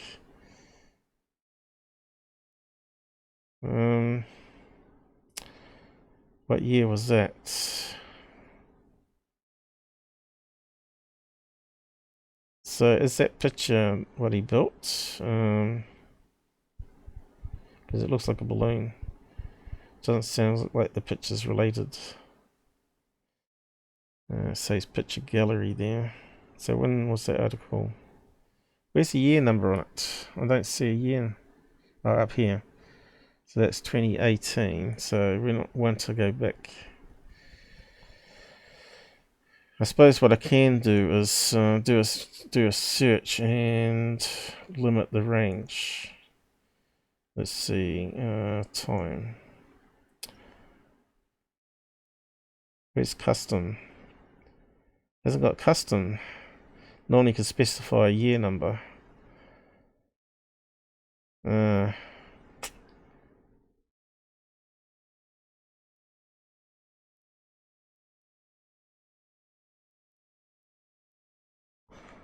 What's this one?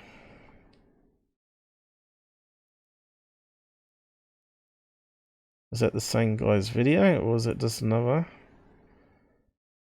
Advertising balloon. Manchester. Oldham.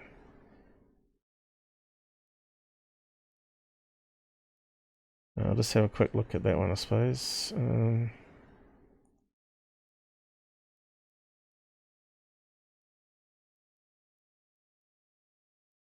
Look, it's too big.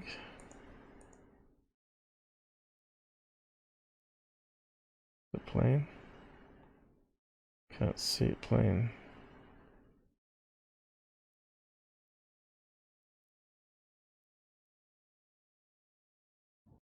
There we go. Okay, what are we looking at on this one?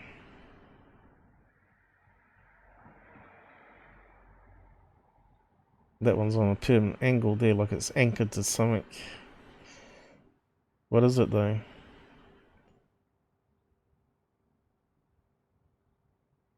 Yeah, it's flopping all over the place like the other video. Looks like an advertising balloon again.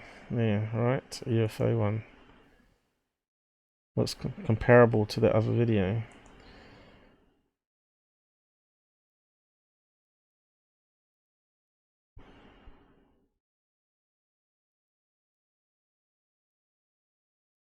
But anyway, yeah, I'm not sure if we can find out the year number. I'd say there would be some made back in 1998. Okay, so we need to look at the other videos I got here. So apparently Robert sent me this one. He admits that he was actually making crop circles. This is the same guy that filmed it, I think. Is that the same guy? Younger?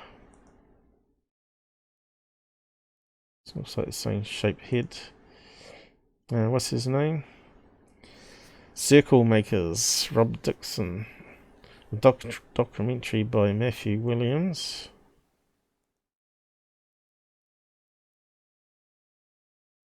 Why is it not clicking over? Click you. What's it say in the information here? Can't read it now. British Earth Society.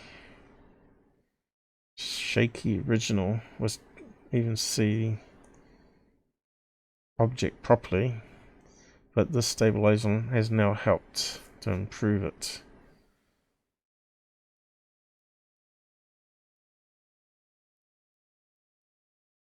Where does it say the guy's name? I suppose it's in the video, is it?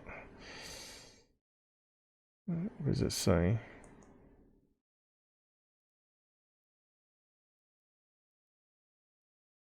Where's the name of the guy? And was that in the video, Robert?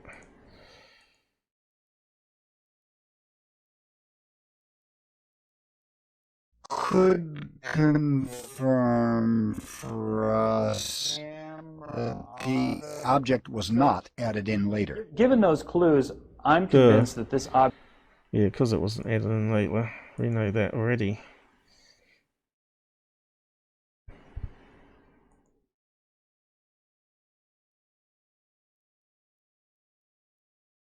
So where's the reference to wind? You said it was moving against the wind, Robert, didn't you? But there's no reference point in the video where we can see the trees moving. It's just total horrible video, right? You're always meant to document as much as possible. The wind direction is always key, right?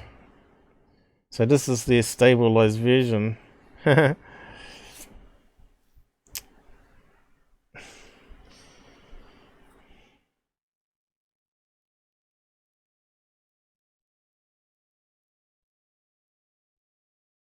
not much better, is it? You can see that it's still wobbling all over the place, like I was saying.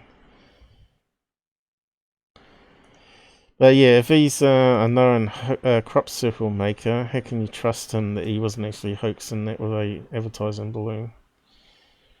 Just for a bit of pranking?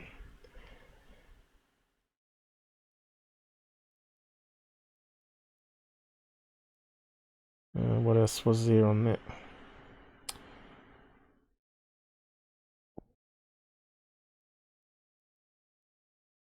Well, making circles is not a joke. I mean, it is funny sometimes, but generally it's not a joke. I mean, I kind of regard making circles as actually quite a serious activity. I mean, it occupies a lot of my time, a lot of my thoughts, and laying down a design. And I suppose with that design goes a question to people. And faking UFO videos.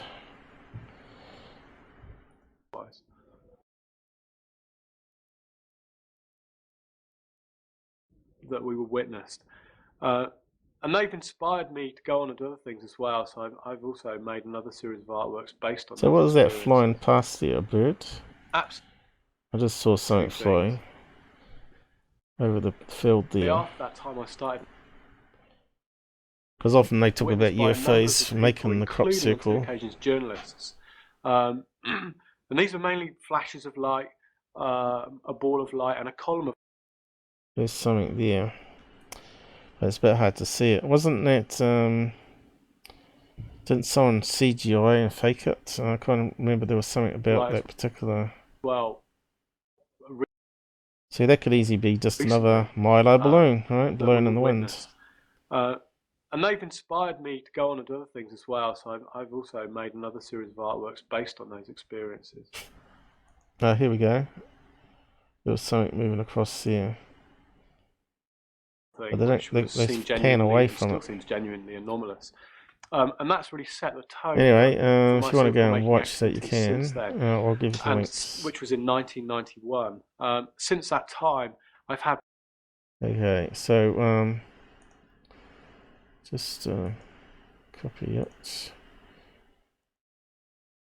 Balloon or real. So if he's a hoaxer, it kind of puts doubt on it. And crop circles.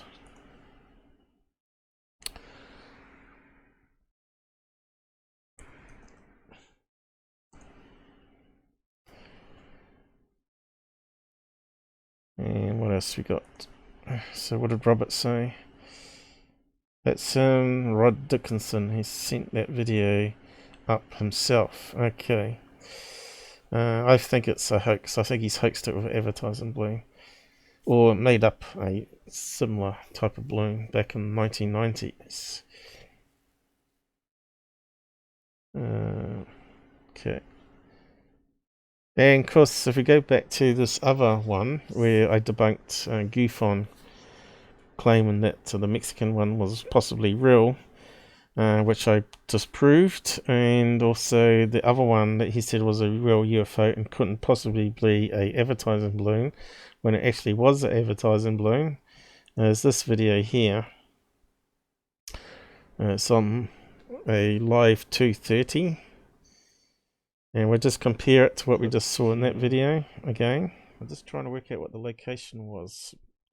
Looks like Eastern Bloc, doesn't it? I'll just mute it. Yeah, so got to get to where it starts playing. So this one here looks very similar to the silver balloon rocking and rolling in the air currents. So for this one's moving a bit more, and then it hits a vortex and spins around and heads towards the people filming. You'll see it happen in a minute. So this one's obviously not on some sort of fishing line. I think the other one is. But you can see it's sort of drifting downwards. And you can see now it's sort of slowing down, changing direction.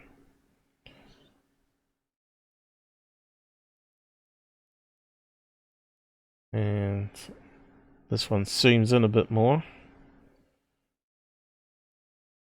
We know this one's 100% advertising balloon because we researched it, and you can see this one's got the dome top and bottom. It's the other design that we saw. So if I'm mucking around with the speed there, but yeah, UFON said it was a real UFO. It couldn't possibly be a balloon because it'd be rocking and rolling around. But advertising balloons have got a wee bit of weight in them to try and stabilize them. Sometimes you can just fill them up with some water, and it acts as a counterbalance to keep it steady. But you can see here it's tilting. And you can see earlier on in the footage it was actually rocking back and forth a bit. And you can see it's still rocking and twisting there, but it's not going to be one of those little tiddly milo balloons. This is a fairly big one, like we've seen, 4 man or bigger, 10 feet. But it does look convincing as a UFO, doesn't it? But that's the idea of advertising balloon, to get people's attention, right? Driving along and think, oh, there's a UFO, and of course people look and see it's not, and the shop gets advertising. They probably hang a banner behind, below it sometimes, probably as well. But you can see there in better detail now we slowed it right down, how it's moving. And of course the telltale sign is they stop filming it. We don't see what happens to it, whether it comes crashing down or what, or simply flips over top and all that sort of business. But if you watch that video, eventually I find out that a similar video I was playing was actually it in Peru. Someone had renamed it.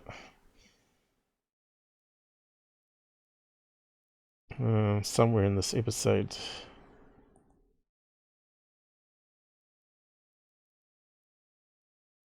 But yeah, you can go and watch it again, and you can see it was actually posted by Scott Brando from some other person that did the analysis on it. So if you missed that one, go back and have a watch. Example of the same advertising balloon. It's always good when you've got other examples that you can compare with.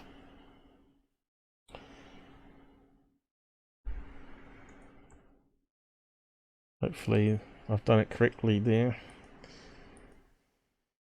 Close that one. You're up pretty late, Robert. What's the time there? It must be like 2 in the morning, is it? And are you an hour forward? No, it's 4 o'clock in the morning. I wouldn't expected you to be up still. So yeah, talking about Scott Brando, I'll just have a quick look over his page here before we move on to MUFON cases.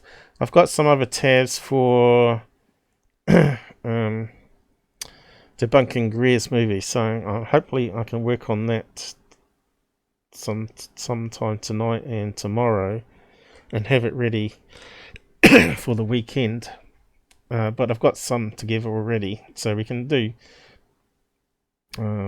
half of it at least, and do a part 2 if you need to. Well, we got a lot of people on the side chat there. It's good to see you all here and voting and just hanging and agreeing with me. It's always good for the ego. But yeah, if I'm wrong, I'm wrong, but I will admit it. So like I said, we broke it down into 2 possible advertising balloon, because the only one it could be, and UFO. But there was some factors there that sort of discounted it being UFO, way it was moving. Fitted more with a balloon, didn't it? So spinning around in different air currents there. So what has he got to say here, Scott Brando, today? So CGI artists, alien blog. What else? Let's see. Hi guys, that South American is just a hoax. South American, so where's that? Many users are sharing this live video from Facebook. Bizarre UFO formation in South America. Alright, so we got some lights in the sky here. So it's just CGI, guys. And this is how sometimes you just got to be careful. You know, your first thought would be flares, right? Chinese lanterns. UFOs would be last on the list, unless you're a secure team or third phase of the moon. That would be like the top of the list. Then discount everything else. So, what else we got there, Scott? We've got some more pictures, have we? Same thing, it keeps repeating, you see. Bizarre UFO, here we go. South America, so we've got a video, have we? So let's get that one. Yvette Feeden, she's the most haunted woman, isn't it? Now she's into UFOs, is she? So even she's been caught by CGI, and she's going to be like a video expert, right? A ghost hunter. Does it play? Oh, here we go. So this is CGI we're looking at, guys. Does it look like CGI? It kind of does.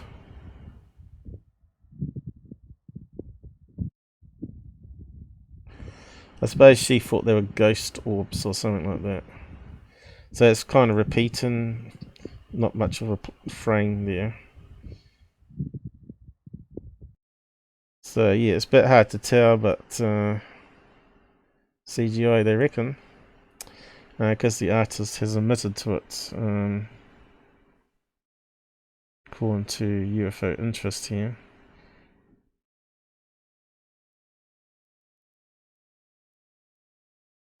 Recycled old footage.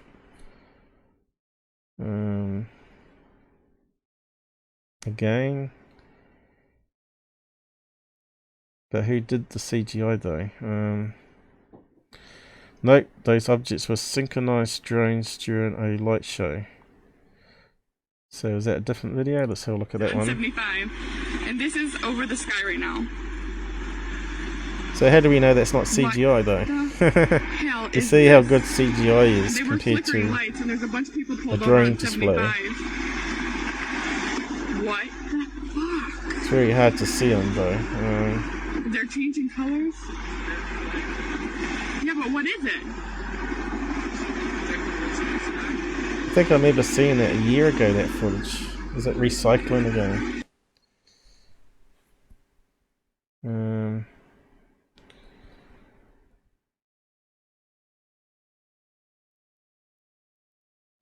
Holy Cloud Hoppers. Firefly drone show at Holly. Okay.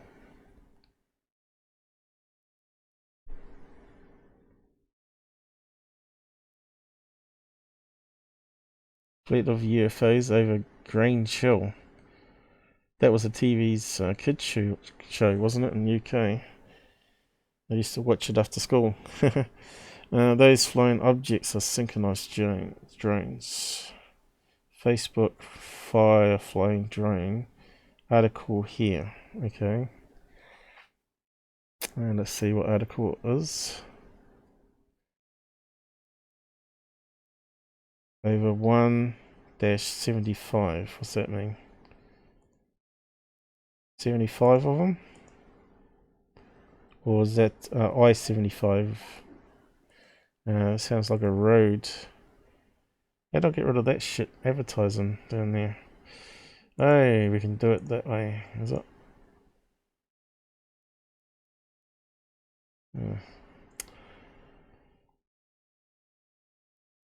Get in the way.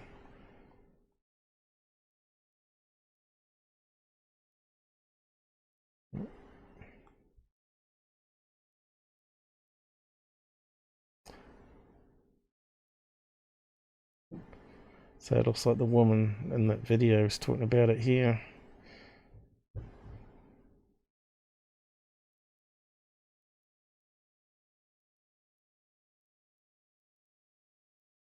Dozens of drone display.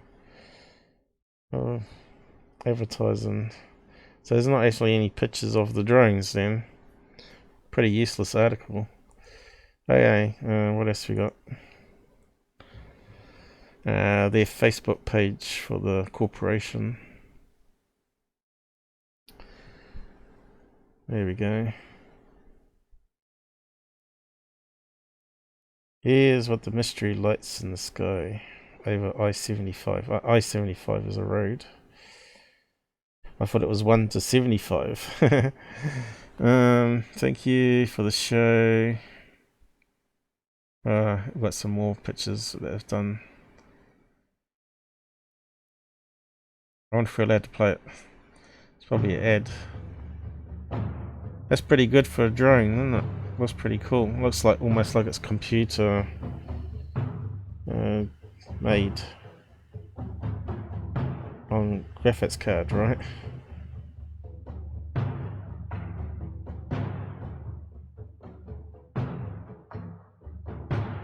So, oh, I didn't do that. I wanted to get rid of the music. Can we make it bigger from that? Oh, we got music back. Yeah, got cube. Whoa. That's pretty cool.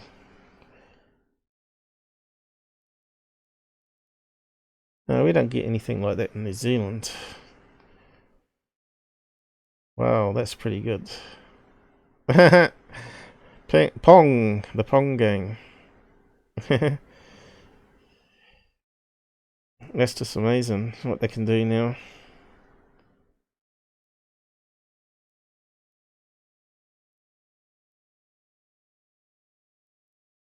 Whoa, look at that one. 3D art. They should have it like advertising in the sky, and it should just have a whole bank of them that just simply charge and go up again. Just imagine that having it over your business or casino. I'm surprised casinos are not doing that. Great way to advertise. What's that saying?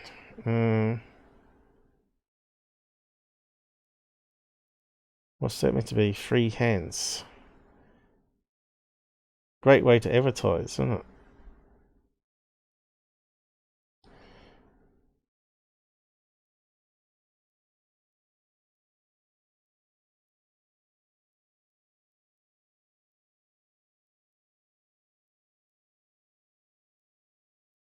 I'd like to see like an alien head, or my alien head up there. That would be pretty cool. What's that meant to be? Oh, right, it's a map of the continents as they're drifting apart. A globe. Well, it looks like they can do anything they want to. I pasted the Facebook link there so you can watch it on your screen a bit better. A light show. Firefly.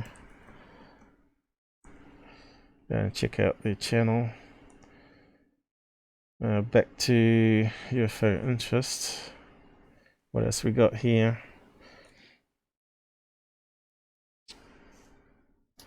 Yeah, time's flying past already, isn't it? This thing here I thought was a wee bit pathetic. They're having a go at our local newspaper over here, New Zealand Herald, saying this is not Fata Morgana but False Horizon. But really, when you look at that, unless you got landmass either side, there's no way you could tell whether that was a false horizon or mirage. Where's the picture disappeared to? So you need like a landmass here. So if there was like a jetty going out this way, or island out this way, there's no way you'd know whether that was on the horizon, because Mick West is saying it's surrounded by fog and you can't see it actually on the water. But I just say that's just hogwash, right? So there's no way you can tell whether that's a mirage or fog. It could be either. It's just an optical illusion regardless, you know. But it could be either or. Unless you got like a clear day and it's showing you something else behind, like other ships and stuff. But yeah, we've seen that so many times on third phase now. And of course UFO Proof had one up with water skis, right, going around and around, and they look like little UFOs flying around, but they're actually on the water. But because of the curvature of the Earth and moisture and crystals in the atmosphere above the sea, that is bending the light upwards, and it looked like it was above sea when they're not. So what else we got here?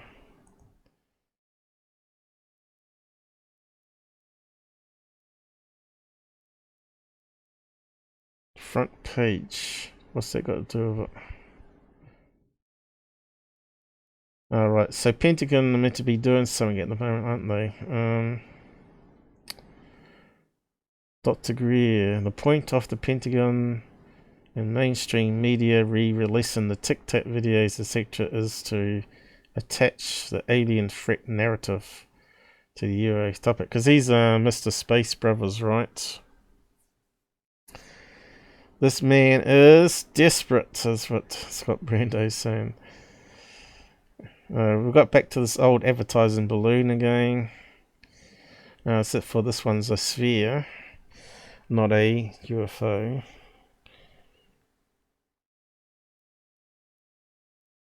So who's promoting that again? Same old garbage gets recycled every year, doesn't it? Tom DeLong, you're blocked. I wonder if I am. I don't check these people. You're always surprised to find who blocks you, and you never ever said anything about them or message them or anything like that. They just block you.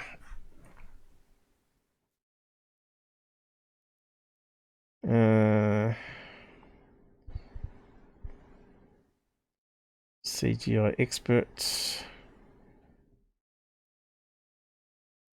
Hoax. Another fake video. We're seeing that one. That's the one what's his name? Hami Musan was promoting. With the UFO coming above the dome. Turned out to be 8 film students that did it. I think it's that video. Yeah, it looks like the one hoax. Because they had 2 camera views, right? They did a pretty good job at hoaxing it. That it fooled a few of the people out there.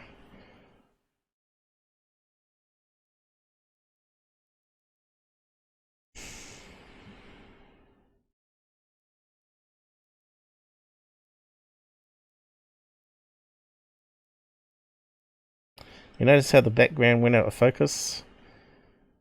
Yeah, there you go, he's noticed it. But the object didn't have the same out of focus as the background.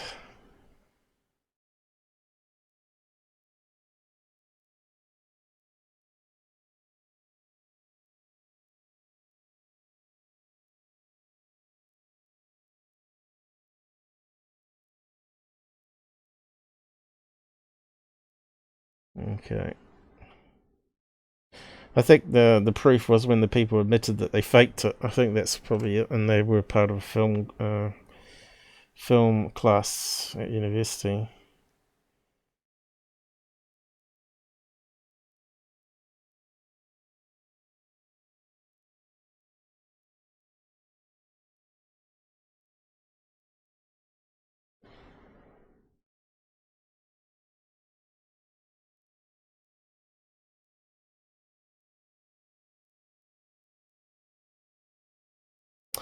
Okay, so he was saying the clarity wasn't changing with the zoom.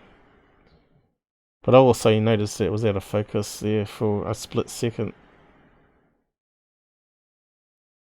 Anyway, what was the other one?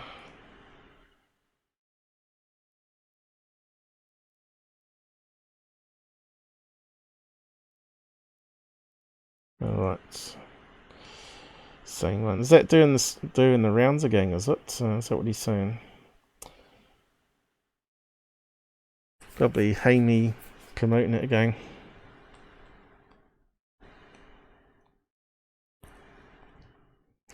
What's he's saying about... guess what? My mouse has died.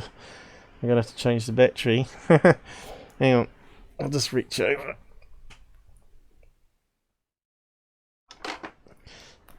There's always something happens. I really hate when batteries die on you like that. When you least don't want them to.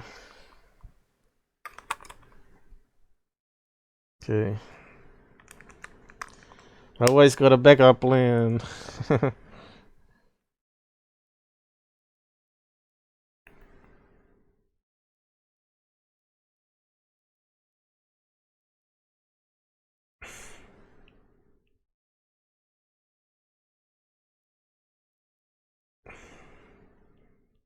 I want to put it on charge, but I'm having trouble with that connector for some reason. Gotcha. I got a 1 amp USB port on this laptop, which is handy for charging batteries. Yeah. So what's it saying here?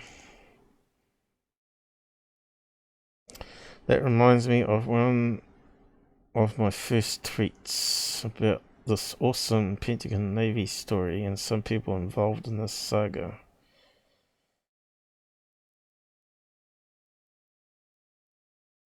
Here's an infographic to expose the facts. I can't even read it. He worked with Leslie Kean on the New York article. So what's he trying to say here? Former rocker, UFO believer, serial deleter. Yeah, I know a few of those type people.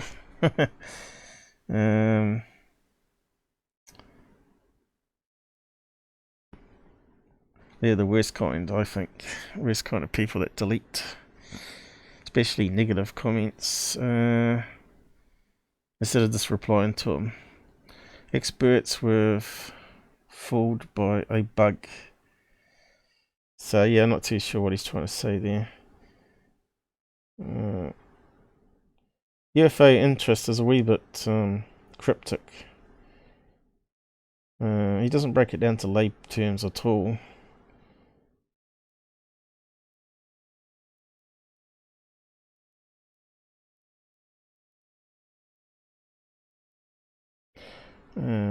What's this one here? Here's the progress. MS-14 launch. Okay, so it's a rocket launch. So what? Oh right, it's ended up on UFO pages, has it? It's not a meteorite, it's the upper stage of SL4 rocket. MS-14. Okay, let's have a quick look.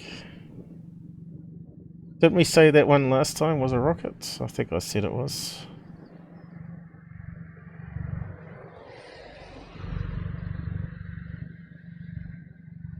Because it's heading downwards when it's actually going upwards, because optical illusion, right? So yeah, if that was a meteorite, right, it wouldn't last that long anyway. It would simply exploded or broken up by now.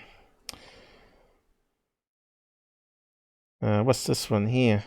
Hey, my favourite guy, Mr. MBB. Nope, he's not. He's already blocked me a while ago. He's blocked me as well, actually. He's one of the worst hoax promoters. I checked one of the latest videos. There's something really meaningless and nonsense. The UFO is just a Michigan lake reflecting sunlight. Yeah, he runs quite a few filters on his videos, doesn't he? And is that above the clouds there? Above the clouds and something below the clouds. So we're seeing stuff like that before where it's been solar farms. So I don't know. They were spotted 250 miles above Earth. Hoax. I haven't looked at him for a while actually. But I noticed that people were promoting him on Tyler's page. Oh, Mr. MBB is tops. No, he's not. He's just another fraud trying to make a buck.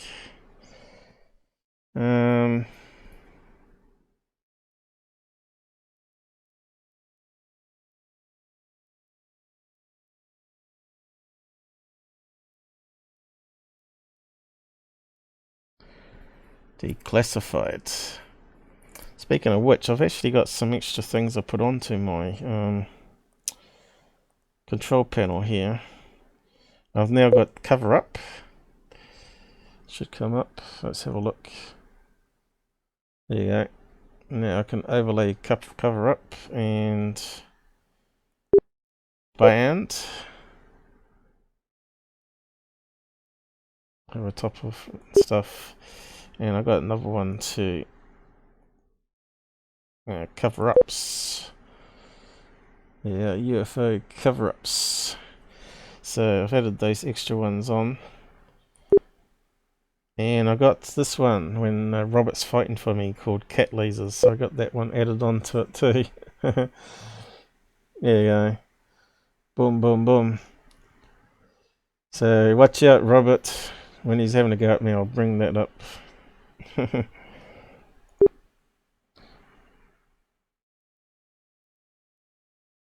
But I do like my shooting UFO. Let's see if I can shoot myself at the top here. Just changing the flow while I get a drink. Oh, I forgot to untick it. This is the N UFO. Can't say the word. I've probably already been limited on that anyway. But it's going to go up there and shoot the alien head probably.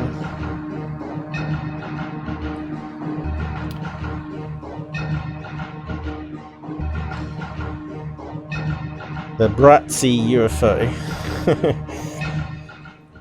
Made from brass.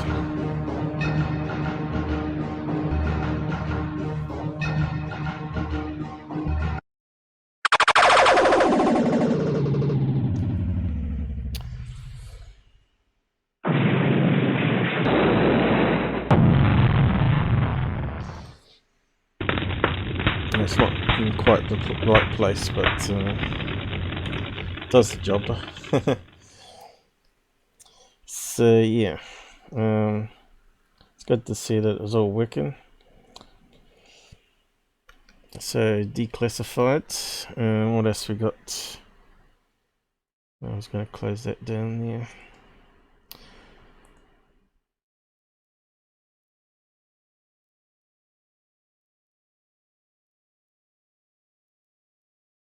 Yep, there we go. Let me just check. I think we'll move on to some MUFON cases again.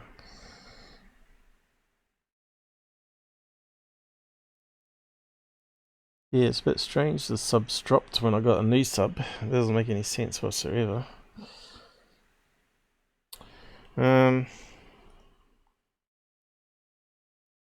Old case.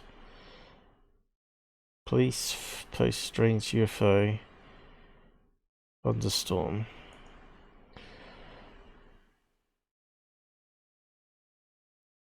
Oh, that one. That was lens flare, wasn't it? Lens flare, I believe. What did he say? Oh yeah, lens flare. He said lens flare at the end. What else we got? Angel. 2 years ago on Facebook. Alright, you can see that's going to be a fake.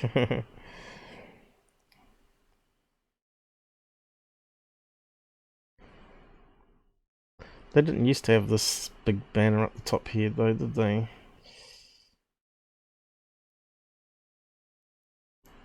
Trying to nag us more and more, these people.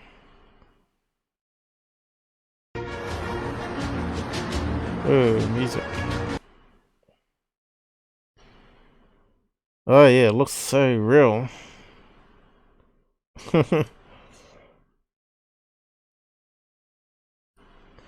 That kind of looks like UFO Jesus from this distance. That's one reason I like using it. What is it? Just a sheet. A sheet, I reckon, there. Let's just play that up, zoomed in.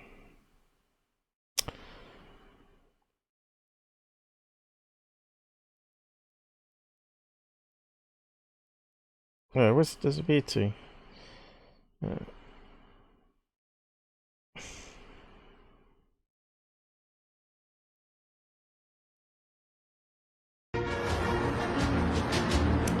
What's it? Damn, here's gonna go.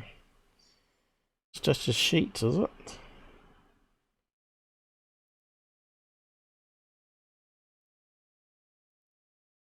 You reckon it's CGI, huh? If it's just a sheet, you could see how they could dangle it on a piece of fishing line too, couldn't you? So yeah. And what else we got here? Fun CGI.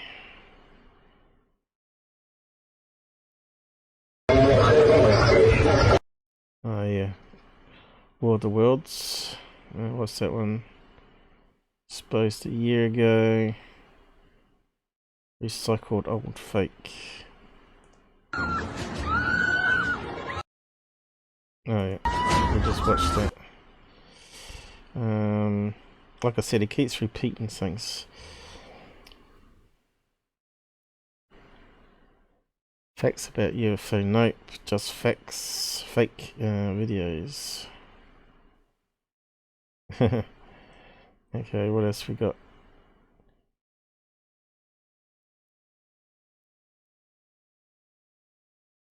Stephen Greer again. Third phase. So you can see he's working with all the big hoaxes, right? Third phase. And this guy here is the producer of this company filming damn balloons. He doesn't look old enough to run a media company. Career film shared by hoax promoters who hear team to make more views and dollars. He used the same strategy collaborating with other known hoaxes. What's this one here above? Another UFO filmed over Popocatépetl volcano. Give me a patty. April 20th. Did the object exit out of the UFO and come out of the volcano? Nope. As usual, the object is mostly likely an airliner taken off. As we found out, they've got an airport either side of these volcanoes. Yeah, we've seen that one millions of times, haven't we? The airport with a plane taken off behind on long exposure. Infrared, so you don't see the blinking lights.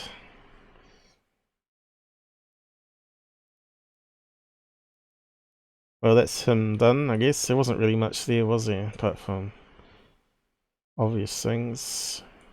And of course that's for the other life to do, which will be a bit more interesting, hopefully, than this one. If I can organise it properly. So where do we go from here? Just pick up some at random.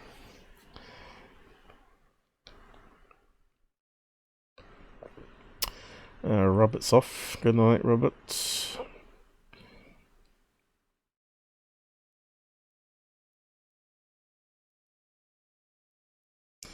Yeah, that's pretty amazing. Yep. So what do we got? Where did we get to last time on this? I'm sliding off the bed again, so I need to adjust. Oh.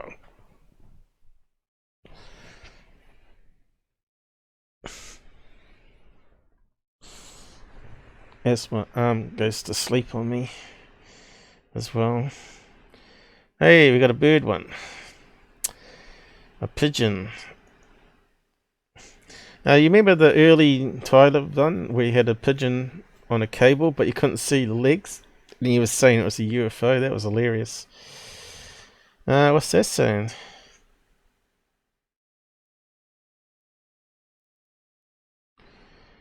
That's not very good. We have a problem. Let's just reload it. Oh dear. Was it because I got it sized? No. That's really strange. They never had a problem before. We'll have to come back to that. So what are we looking at here? So you might remember that Tyler had a pigeon like this on a cable. And you couldn't see the legs of it because the camera couldn't detect him. And it looked like a blob. And because it was just a photograph. That's his early work he used to do. It was really shocking. Worse than what he's got now going.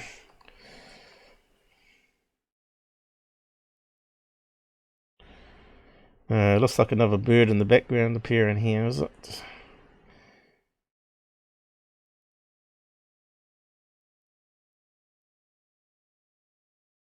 It's heading towards the tree by the looks of it. You know how exciting MUFON ones are. They never give us the best ones.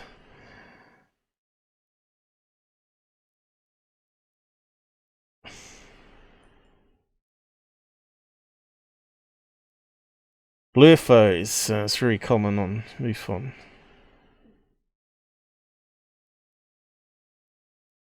So we got a fast moving insect making a rod effect. You know, you got the, it's really out of focus here too. I'm not sure what type of bird that is. Is that a robin? It's not a sparrow. And I thought I saw something else over this way. It looks like a bird. A blurfo. So yeah, they talking about that there, are they? So I suppose we should read it.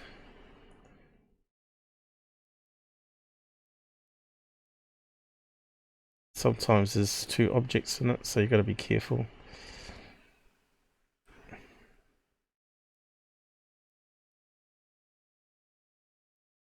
After a walk in the field, I reviewed my photos and found a strange image. I saw that in a sequence of 2 photos that I shot a bird, with an interval of seconds between them, a risk appeared below the bird.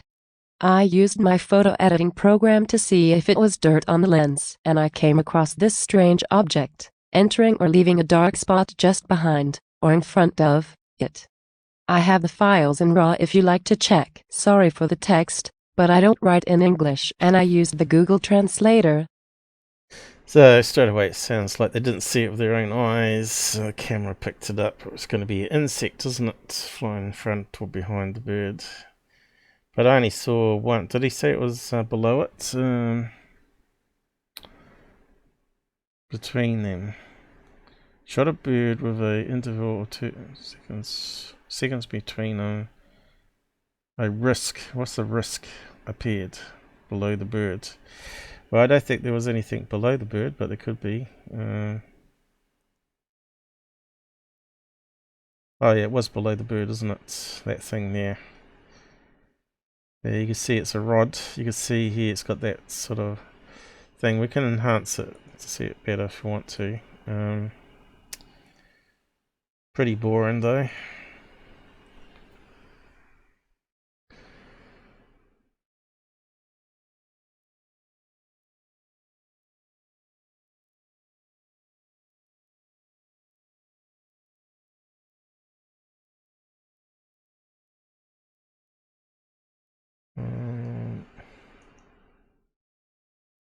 My computer seems to be working at the extra frames alright today.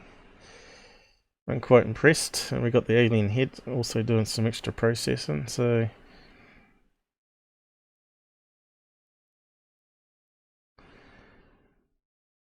we can probably adjust it maybe. See if it's any good.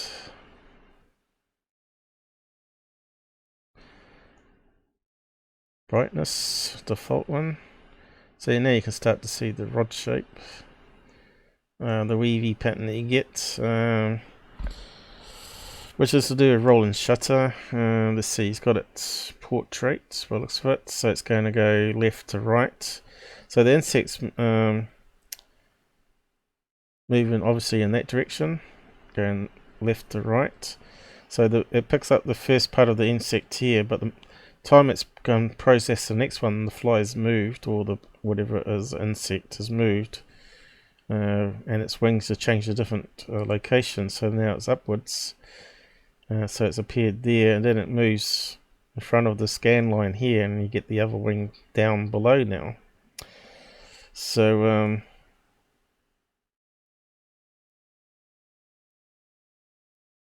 we'll try color swap, see if we can bring it out the best.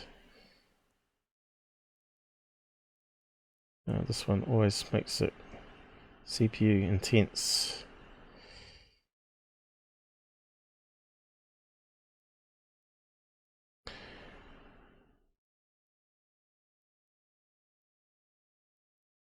Yeah, it's glitching a wee bit for some reason. Yeah, look, it's glitching. Can't even move it now.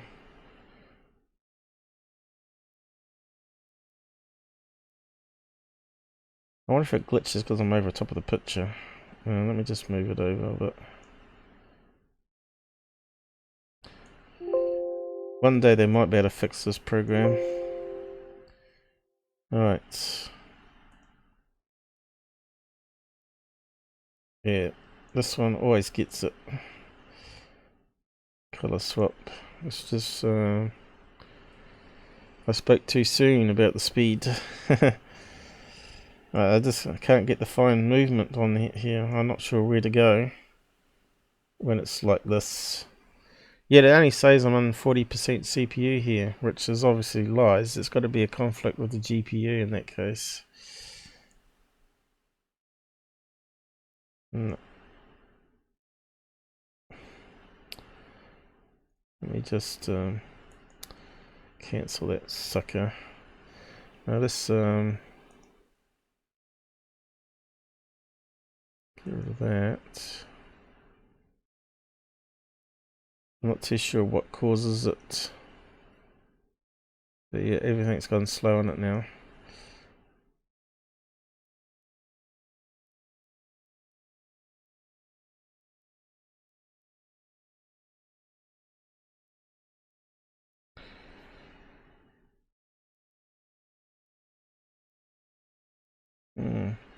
I'm almost tempted to go back to the old version.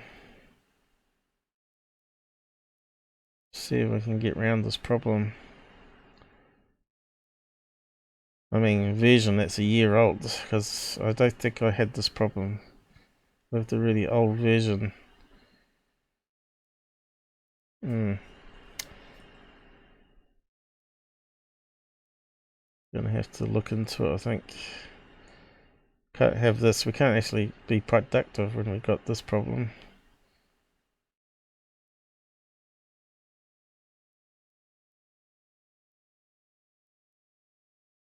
No, I can't work like this. Terrible.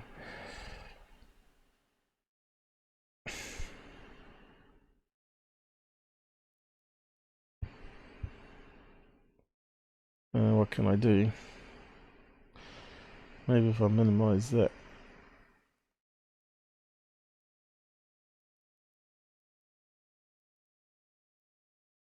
Does it come right now? Aha!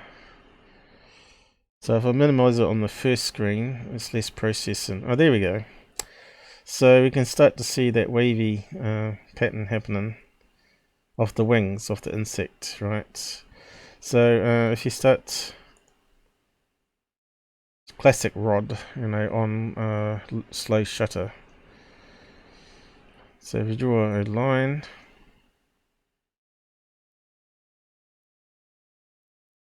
it would be going down there for the rolling shutter,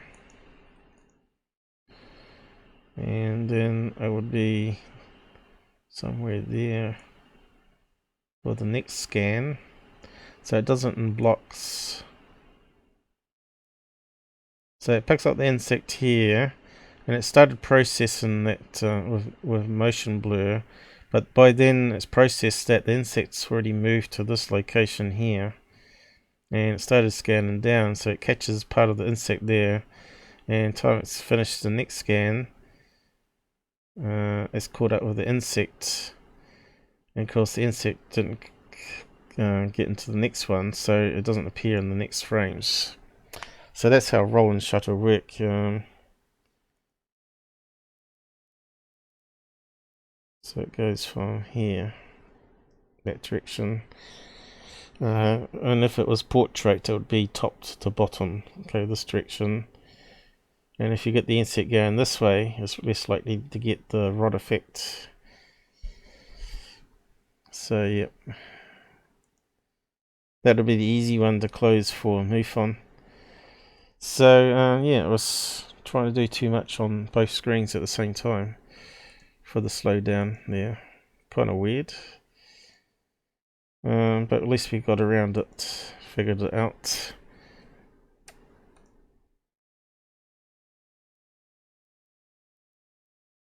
But there's something different about that new version of Paint. The last 5 upgrades, it's not been any better. What else we got? What's that one there?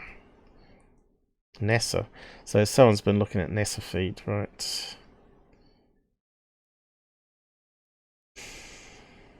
Why is it not coming up? It looks like UFO Stalker need to do some modification already. Google stuffed them up. Google's always stuffing us up. So what are we meant to be looking at here? Some ice particles flipping through the thing, or reflection on a window because they've got the camera inside the cabin. What? I have these pictures I would like someone to look at. Original photographs, the ones I cropped, someone tell me there's nothing there and go away, or something. The pictures, oh, well, there's nothing there, go away. There you go. The picture will be in order. Well, there's only one picture here, so I'm not sure. There's only one. So, I don't know. I'd have to be on the original one, but we know a lot of things have been posted lately have been SpaceX seen from space, water droplets, ice crystals, reflections on the window, lens flare, and space junk, and other rockets approaching it. SpaceX sort of thing. Okay, we've got a blue screen here. Not sure what these ones are.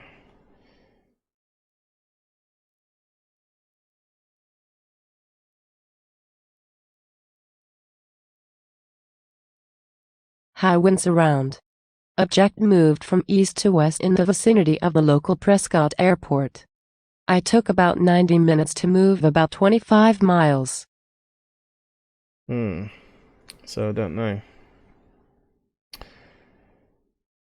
Sounds like a balloon again, doesn't it? Do you see anything? Is that something at the top here, maybe? A little white dot. Probably another Mylar balloon. Or a bird, or a gull. Because they can fly quite high and glide on the air currents. So it's gone from there to there, is it? So let's see if we can get a bit of zoom on it. Pixel UFOs again, guys. Exciting.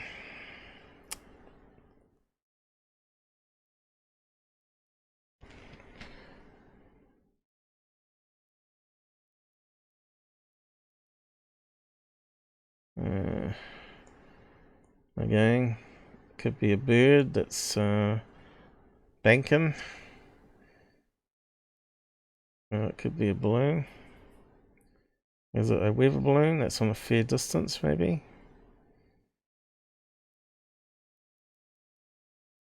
We have to get the other ones. See if it changes angle. Looks like it's changing angle, like it's banking like a bird. We'll just save that one.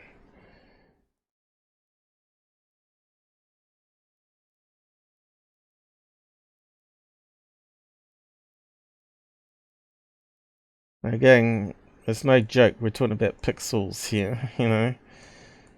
Where is it? Where's it gone?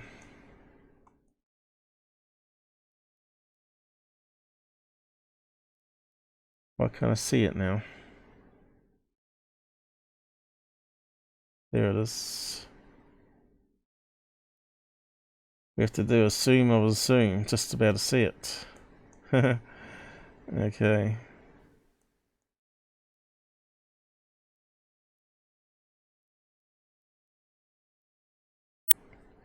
Wow. Exciting. No. I think it's changed slight angle. We'd have to compare it to the other one.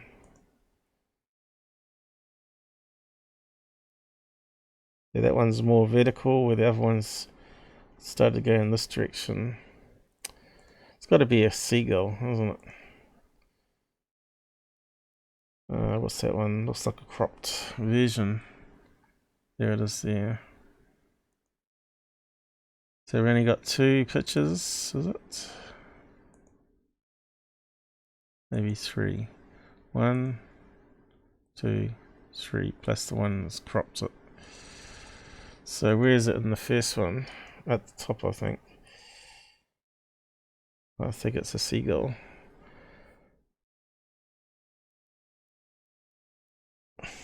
Birds and bugs. Yeah, so where was it? At the top here, I think. Here we go.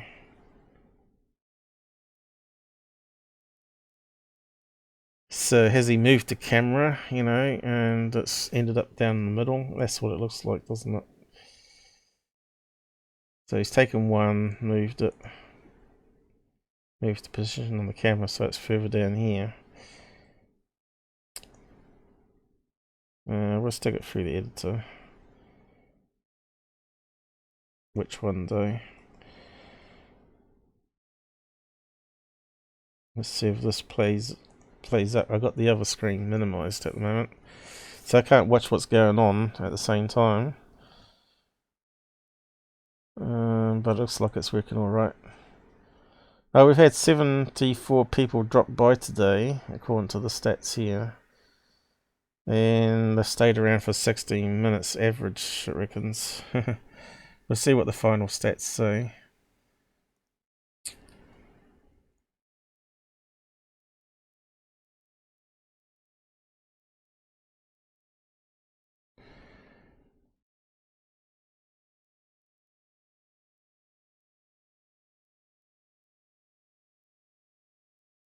It's getting on in the day too.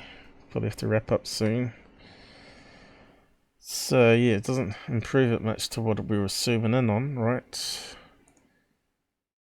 You probably can sharpen it if you want to.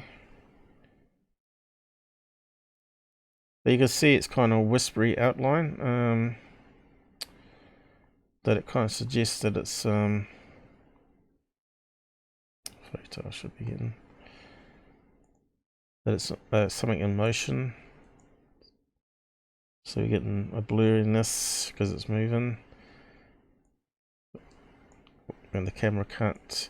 The camera's got a low frame rate. If it was, let's see, 1/1000 instead of 1/30 seconds, like most of the cameras are on video, but on picture, I think most of them are still pretty low, like 1/100. I would have to check the specs and exit if to see what it is set to. But then we'd get a nice sharp image. So what is it? Is it a bird? Out of focus? Is it some type of balloon?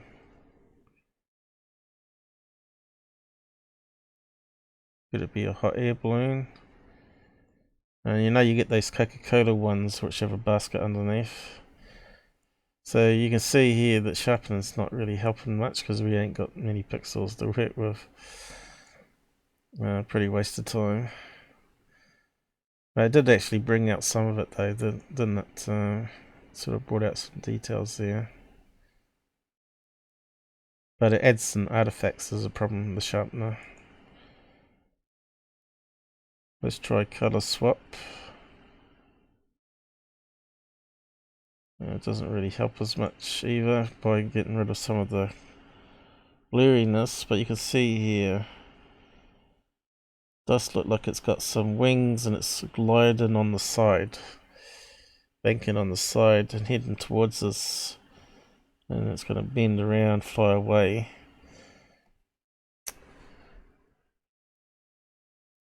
So what you would class that one as? I don't know. I'd say most likely a bird first, a balloon second, and UFO last.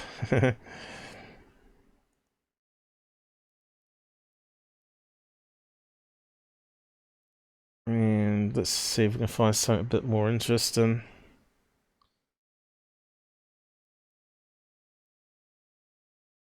If there is any. What's this building here doing? Whereabouts is it? Nevada. Oh yeah. What's that? Mandolin Bay, or wherever it was, where they had the shooter. I was in my room taking pictures, so I'll just read it out.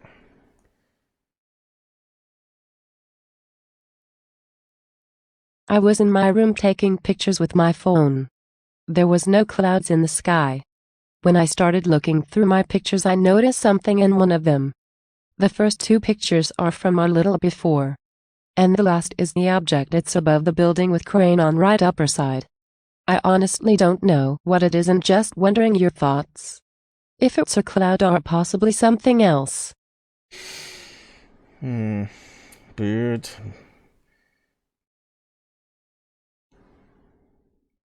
Photographed portrait. I forgot to do exit F on the last one too. I just want to check that. See what it said for the shutter speed. Send to, where's that?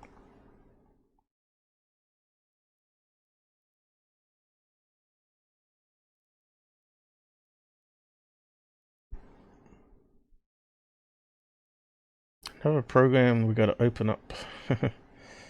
So what's it say? Look, it's only 1/8, is it? Oh no, exposure time 1/2.9, and it still wasn't very good. Not sure if you can see that. That's pretty small print. Exposure thing. So that's just shutter speed. You'd expect a sharper picture than that, but still, it just proves that even a bird in the sky that's flying around on air currents is still going to end up being blurry, even on that exposure speed.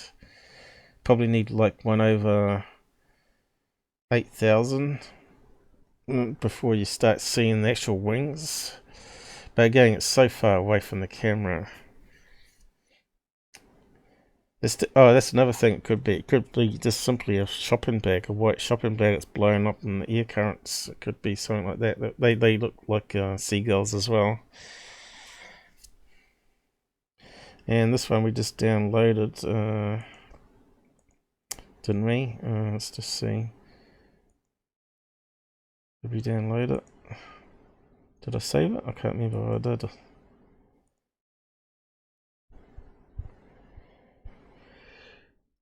Thought I did.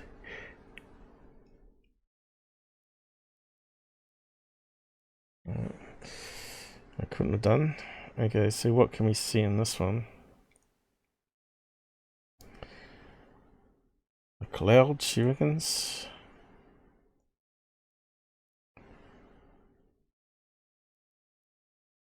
Oh, there's the crane she's talking about.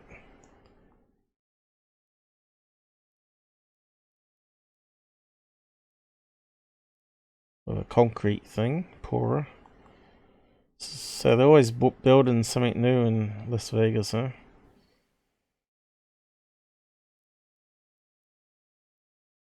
But I can't see what she's referring to.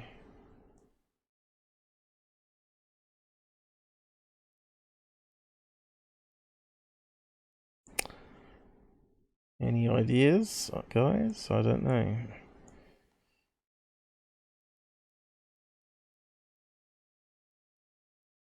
That looks like a spike for air pipe.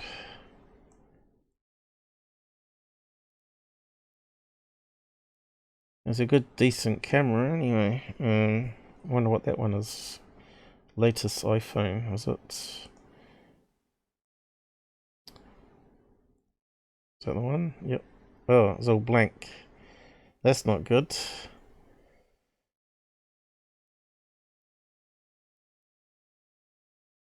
If it's done on a phone, why is it blank? Should have some details here like the other photograph had. So that means it could be faked. Okay. Well, I can't see anything in that one. And what else we got?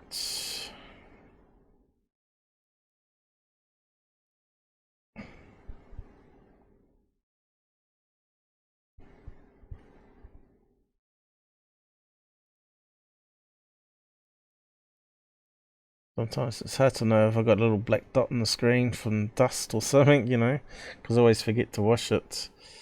But I can't see anything that she's talking about, or he. No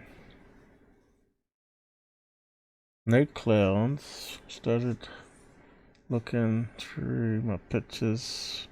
There's something in one of them. First two pictures are from a little before the last one, so it must be in the last photograph, is it?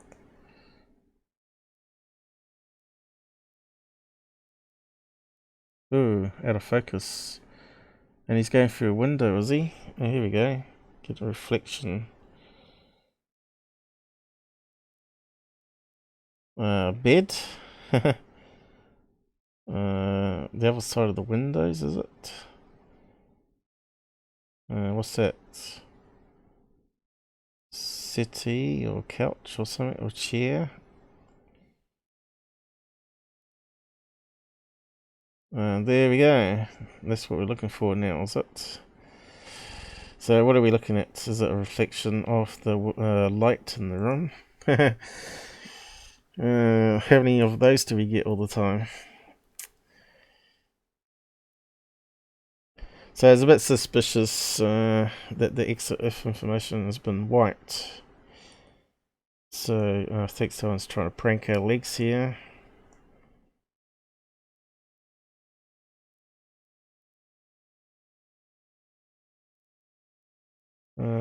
Is it a ceiling light?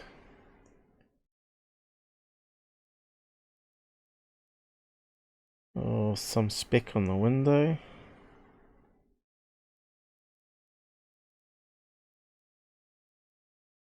Definitely a bed. Couch or something there. Armchair. And what is that? Whatever it is, it's above the bed, and it's probably a light. What do you reckon?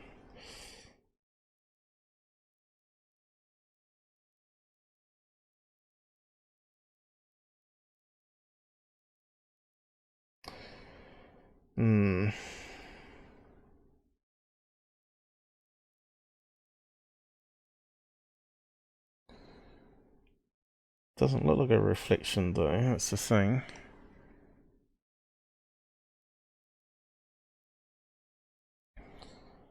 Looks like there'd be something on the window for sure. But what is it? It kind of would be in the right place for a light fitting on the ceiling though.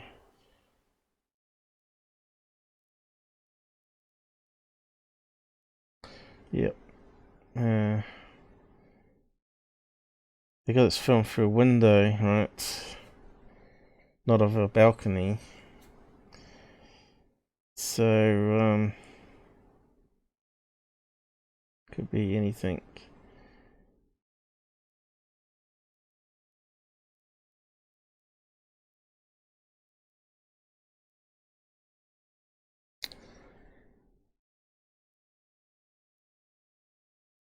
Where else could it be though?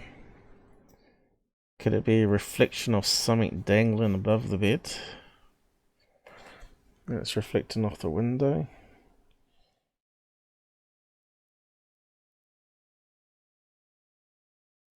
Kind of looks like it's got a rim going around here, doesn't it? Rim.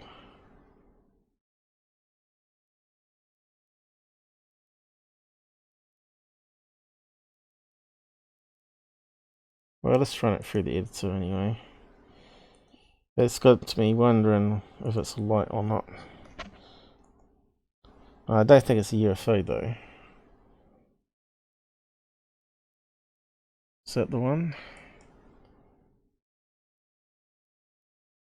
I think it is. Let's have a look. Yep. What was the exit if on that? It's all blank. So it's been messed around with. So it could be a Photoshop even.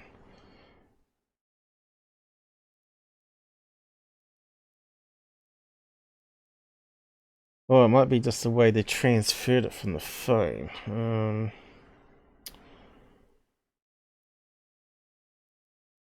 And the transfer program didn't copy their metadata across.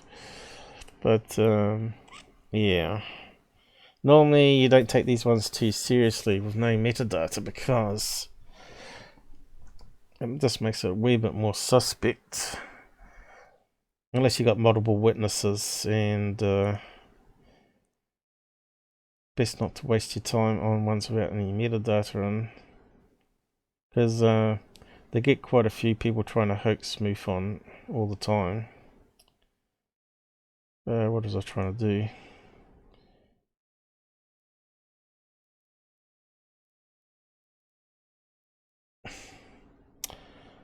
I better check time. How we going? Oh, we're over 3 hours now. Oh god. So let's have a look.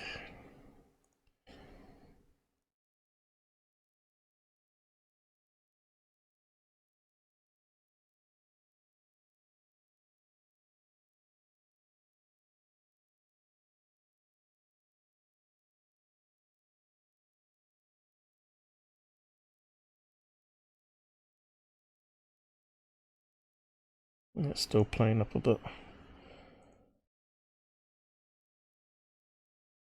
Yeah, maybe minimizing the screen didn't work after all.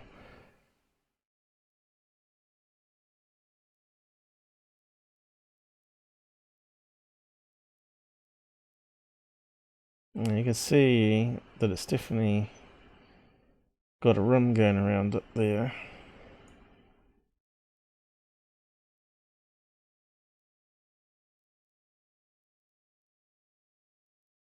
What the hell is it though? Could it be like a ceiling light? But the angle doesn't look right, you see. It looks like a light. It's at the window almost directly. Could it be a torch?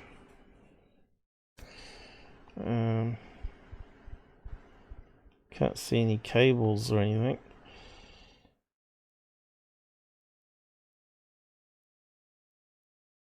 It definitely looks like it's got a round bit going around the outside here. It's got to be an LED light.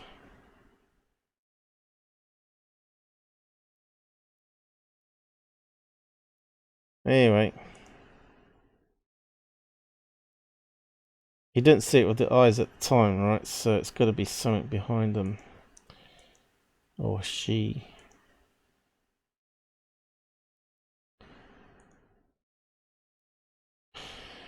It's still playing up a wee bit. Okay, so what have we got left? Well, time's running out and I suppose it's getting late. What's the time in California at the moment? That'd be fairly early. What's the time in New York? That'll be later. Let's have a look. Where's my clock? That one? No, not that one. That one, is it? Yeah, what do we got times? Oh, coming up to 11:30 there in Texas. So probably need to get going there. 12:30 New York. That's why a few people are dropping off now, I guess. It's getting late. That's why I'll be doing an early one. 4 hours earlier than today, so more people can join in. Hopefully. You can see that head overlays here, so you can still talk along. So I don't think there's anything really exciting here. Here's another one, looks like a ceiling light. Another one there. Let's have a look at that one quickly. What do we got here? Oh, lens flare, right, the sun behind the tree. And it looks like one of those aqua blue dots that you get with the focusing, what do you call it, circuitry in the phone. And if you look at it really carefully, it's probably got little white dots in it. So for you can see white dots in it, maybe. I need to zoom in more, but as soon as I do that, it goes off the edge. It's just another bug in the program. See, it wasn't designed, it wasn't tested with 2 screens. The zoom thing. I sort of frigged it to make it work because it's actually really good. It's just it's an old piece of software that hasn't been updated. Yeah, so if I save that, I'll be able to zoom in better.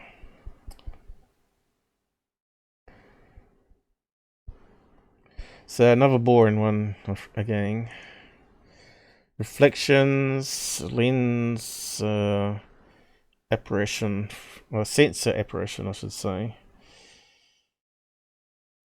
No, it's not actually a lens flare, but a sensor apparition. And well, relaxing, garden, lockdown, or snapping photographs. Didn't see it with the eyes there. Snapping it at the sun. So what was the other one while we're here too? Where is it? That one there. Okay. Also we got video on that one. Bright light. So could it be Venus? It looks like a planet, that one, doesn't it? That's what a planet looks like. Oh dear. I got the alien virus. You get the ring pattern. It looks like a cell, what they call the cell effect, the living cell effect. And it pulsates. Yeah, that could be Venus. Not swamp gas, but Venus this time. And that one looks like motion blur. So the dots got stretched. So we'll probably have to look on the videos on that one. Light star turned into a triangle. Then round.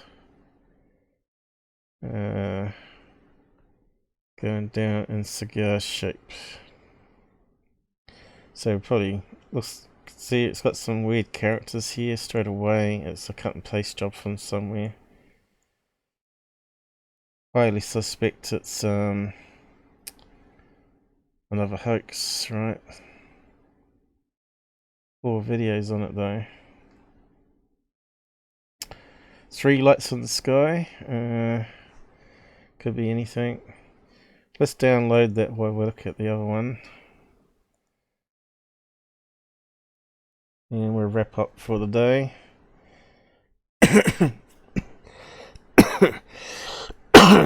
COVID-19 cough. Oh no, I said that word. I'm going to lose my ads. Oh look, there's some MOV file, so that's an iPhone.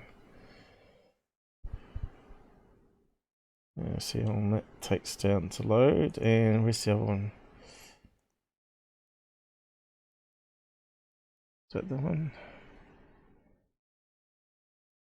No. Where's the one with the... There. The one with the sensor apparition, aberration, what do you call it? Artifact. What's that? That's a technical flaw basically in the processing chip, where the bright light overpowers it, and it creates these nice aqua blue dots on some makes of phone. Samsung, I think, and one particular brand of iPhone does it. Can't remember which one it was now. But we'll see if it's got little dots in it, like I was saying. Now we can zoom in properly. Alright, there we go. Aqua blue, like I said, and I can't really see the little white dots I was expecting. But you can see there are little grey dots there.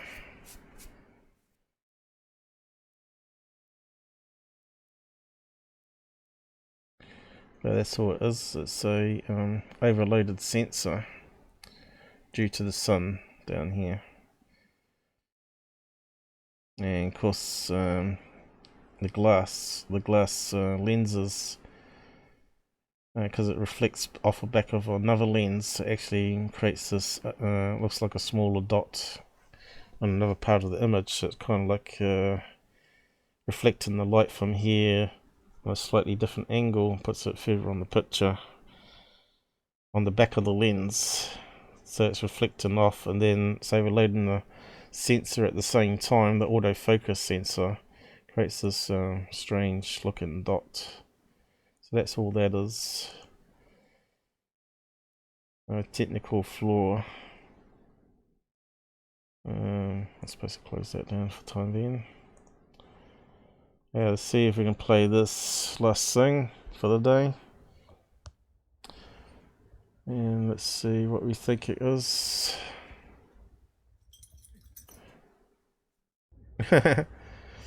So is it planet Venus when he's moving the phone around?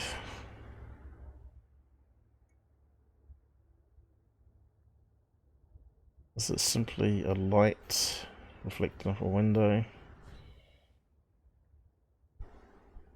Where's it gone? Eh? Great filming, mate. Bad filming, I should say. There you go. He hasn't got it in focus.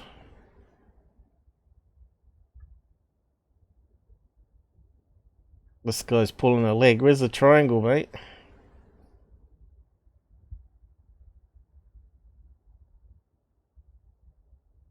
Doesn't look quite right, does it? Let's see. We got a hint there at the end.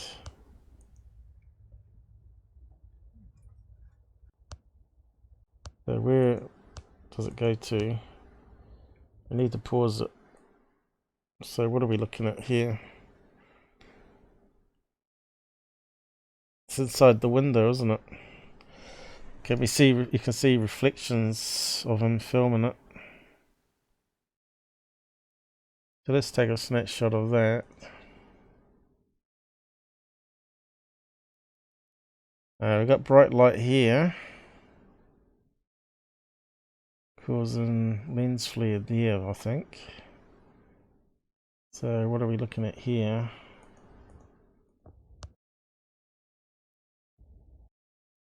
Sort of went flashy then.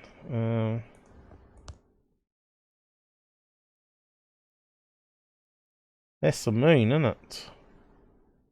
Let's take a snapshot there. This guy's a hoaxer. Yeah, so let's find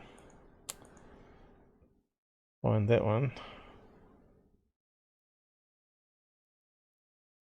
I'll do that one first. Send it to security. He'd love the material. Okay.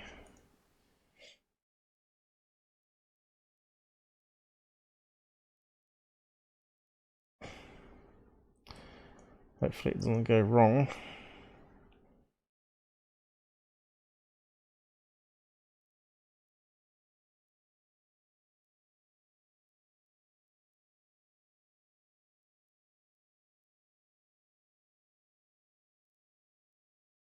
Kind of looks like the moon there. Crescent moon.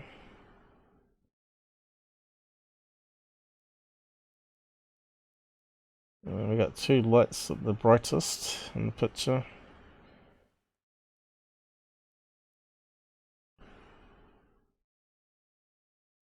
And then we got some reflections happening.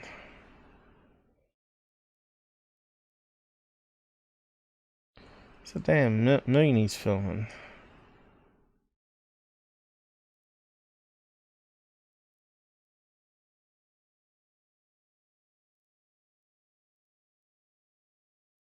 I'm not too sure what else we're meant to be seeing in it. I think that's the one.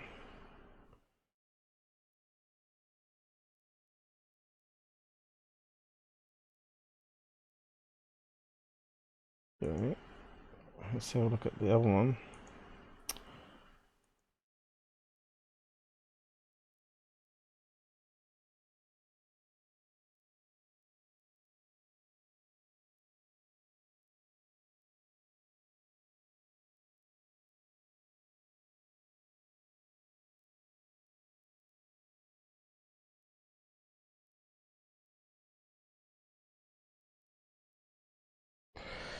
Okay, what can we see? It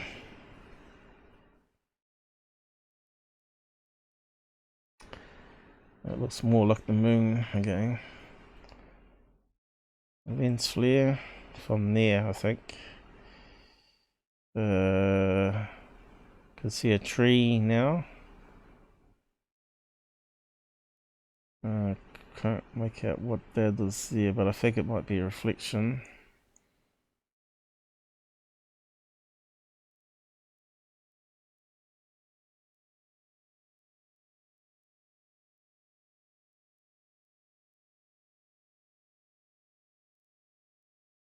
So a tree of some sort here, a tree, more trees I think. It's just filming the tree, just filming the moon.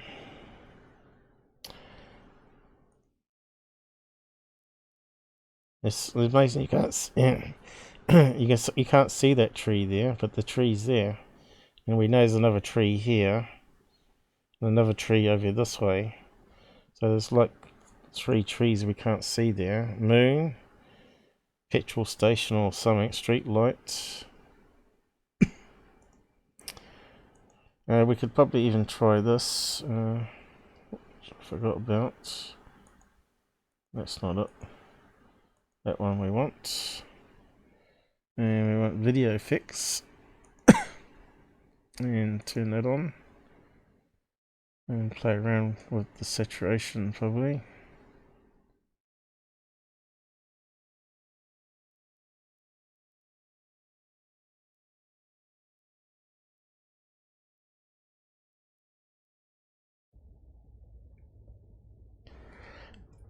Okay, so was it the moon he was focusing on, or was it the other smaller light? Which was possibly a lens flare. Looks like he's focusing on that one there, is it? He zooms in straight away.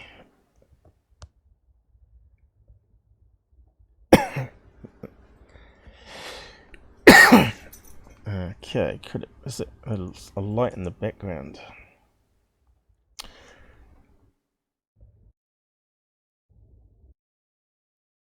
It may not be a lens flare.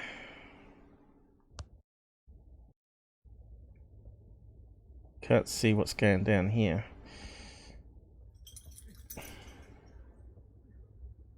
It's obviously a hoax, right?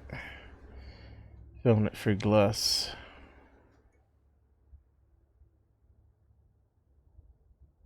Is it some little torch he's got? Kind of looks like a ceiling light at that angle there, though. Oh, I forgot to. Kind of looks like a ceiling light. And he's just angling the camera around, zoomed in, and you can't see a reference point to the ground anymore.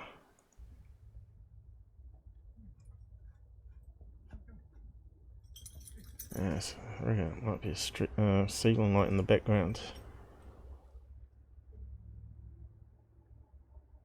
Because it's too round to be a lens flare, I think.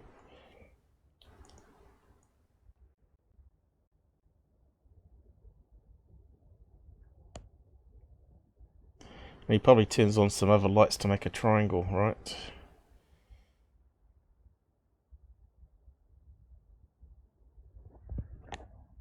Look. So we need to catch the end of that. How do I get rid of that? Oh, that one. Okay.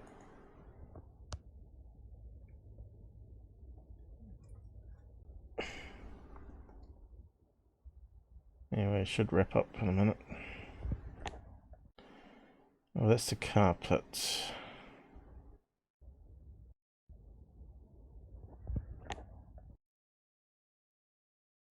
Close.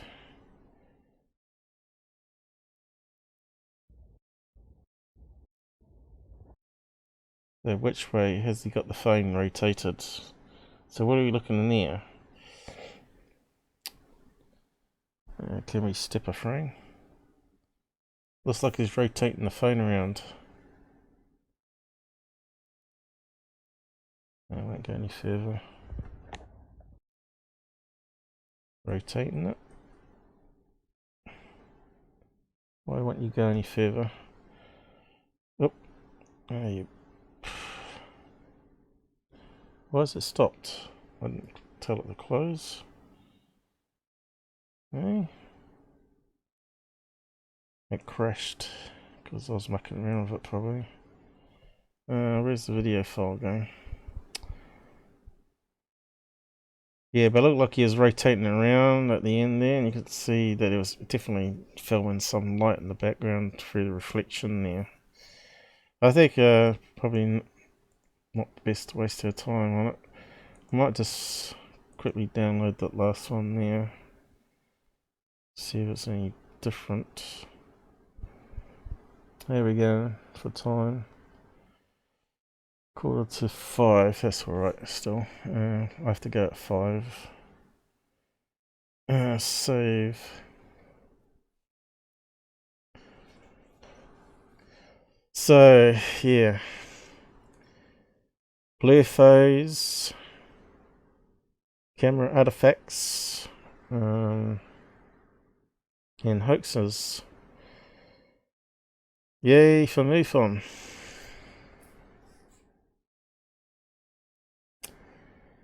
So, is there any other live streams happening at the moment? Or am I the only one that's doing one? Doesn't Geekcraft do one today? I see UFOs. Oh well, no real UFOs. Yeah. A moon and a star. Don't think it was a star though. Because it seemed to have that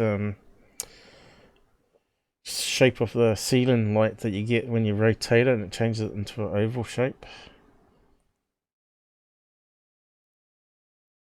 It would be good to have a real UFO video for once, wouldn't it? So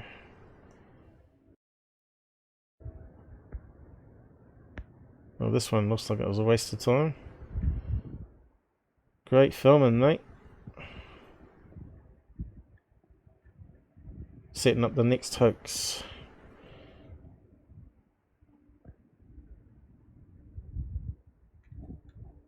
There we go. Here we go. What do we got?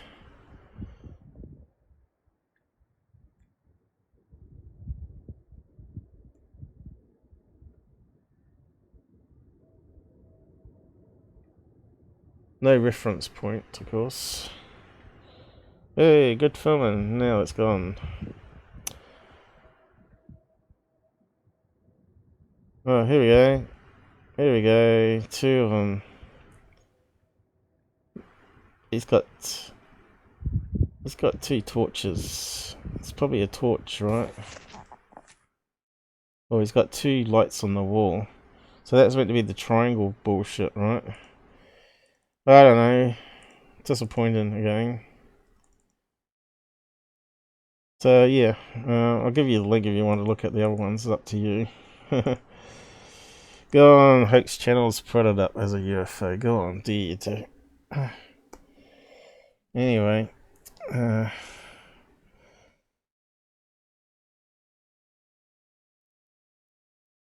icon is a eyeball. Eh? What icon? Oh, ICU, you mean? Yeah, it is. Yeah, it's I. I thought that was fairly obvious, Susan. Smoke. You could say it was clouds, maybe, or fog. But anyway. You can go and check it out more if you want. We have to look again. We've hardly gone through any MUFON cases again. We got 4, didn't we? 4 or 5. It's not too bad, I suppose.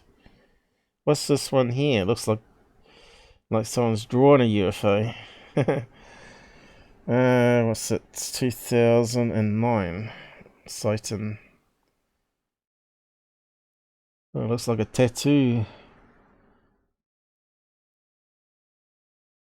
So yeah, looks like it's an old case reported, is it? Saucer-like craft hovering without moving at power line level by airbase. Silver chrome color with a small window. I've heard some cases from Il recently where he was talking about, some guy was talking about the airbase, wasn't he? I think he talked about it on the last live we had him off. So it was just hovering there.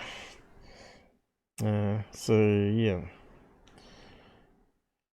2009, you think if it was 2009, someone would have got a photograph of this UFO hovering over the airfield, right? Makes you wonder if it's one of these advertising balloons again that I was looking at, right? Looks kind of like a UFO balloon there that we looked at, the shape of it. We rotate it around. So it could be again, you see. Anyway, better stop yapping and wind down for the day. Yeah, I think my alien avatar worked okay. Sleepy, that's a break. Okay, Susan, I'll let you go. You can go anytime really if you want. I can manage the side as well. If you really need to go. Where's my control panel? Hey guys, thanks for watching, liking and commenting, and we'll see you on Saturday 9:30 AM New Zealand time, which will be what's that in America? About 1 PM, is it? So in California 3 PM thing. I'm not too sure. But you'll work it out. I have a countdown for it. So yeah, I'll just click this off and say goodnight and stop yabbering.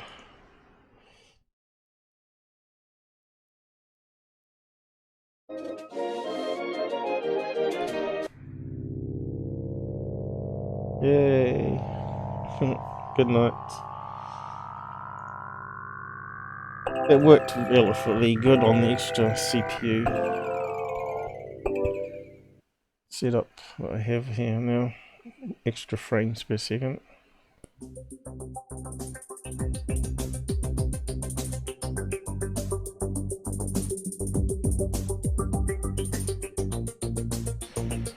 Is it tomorrow? Not tomorrow, the next day.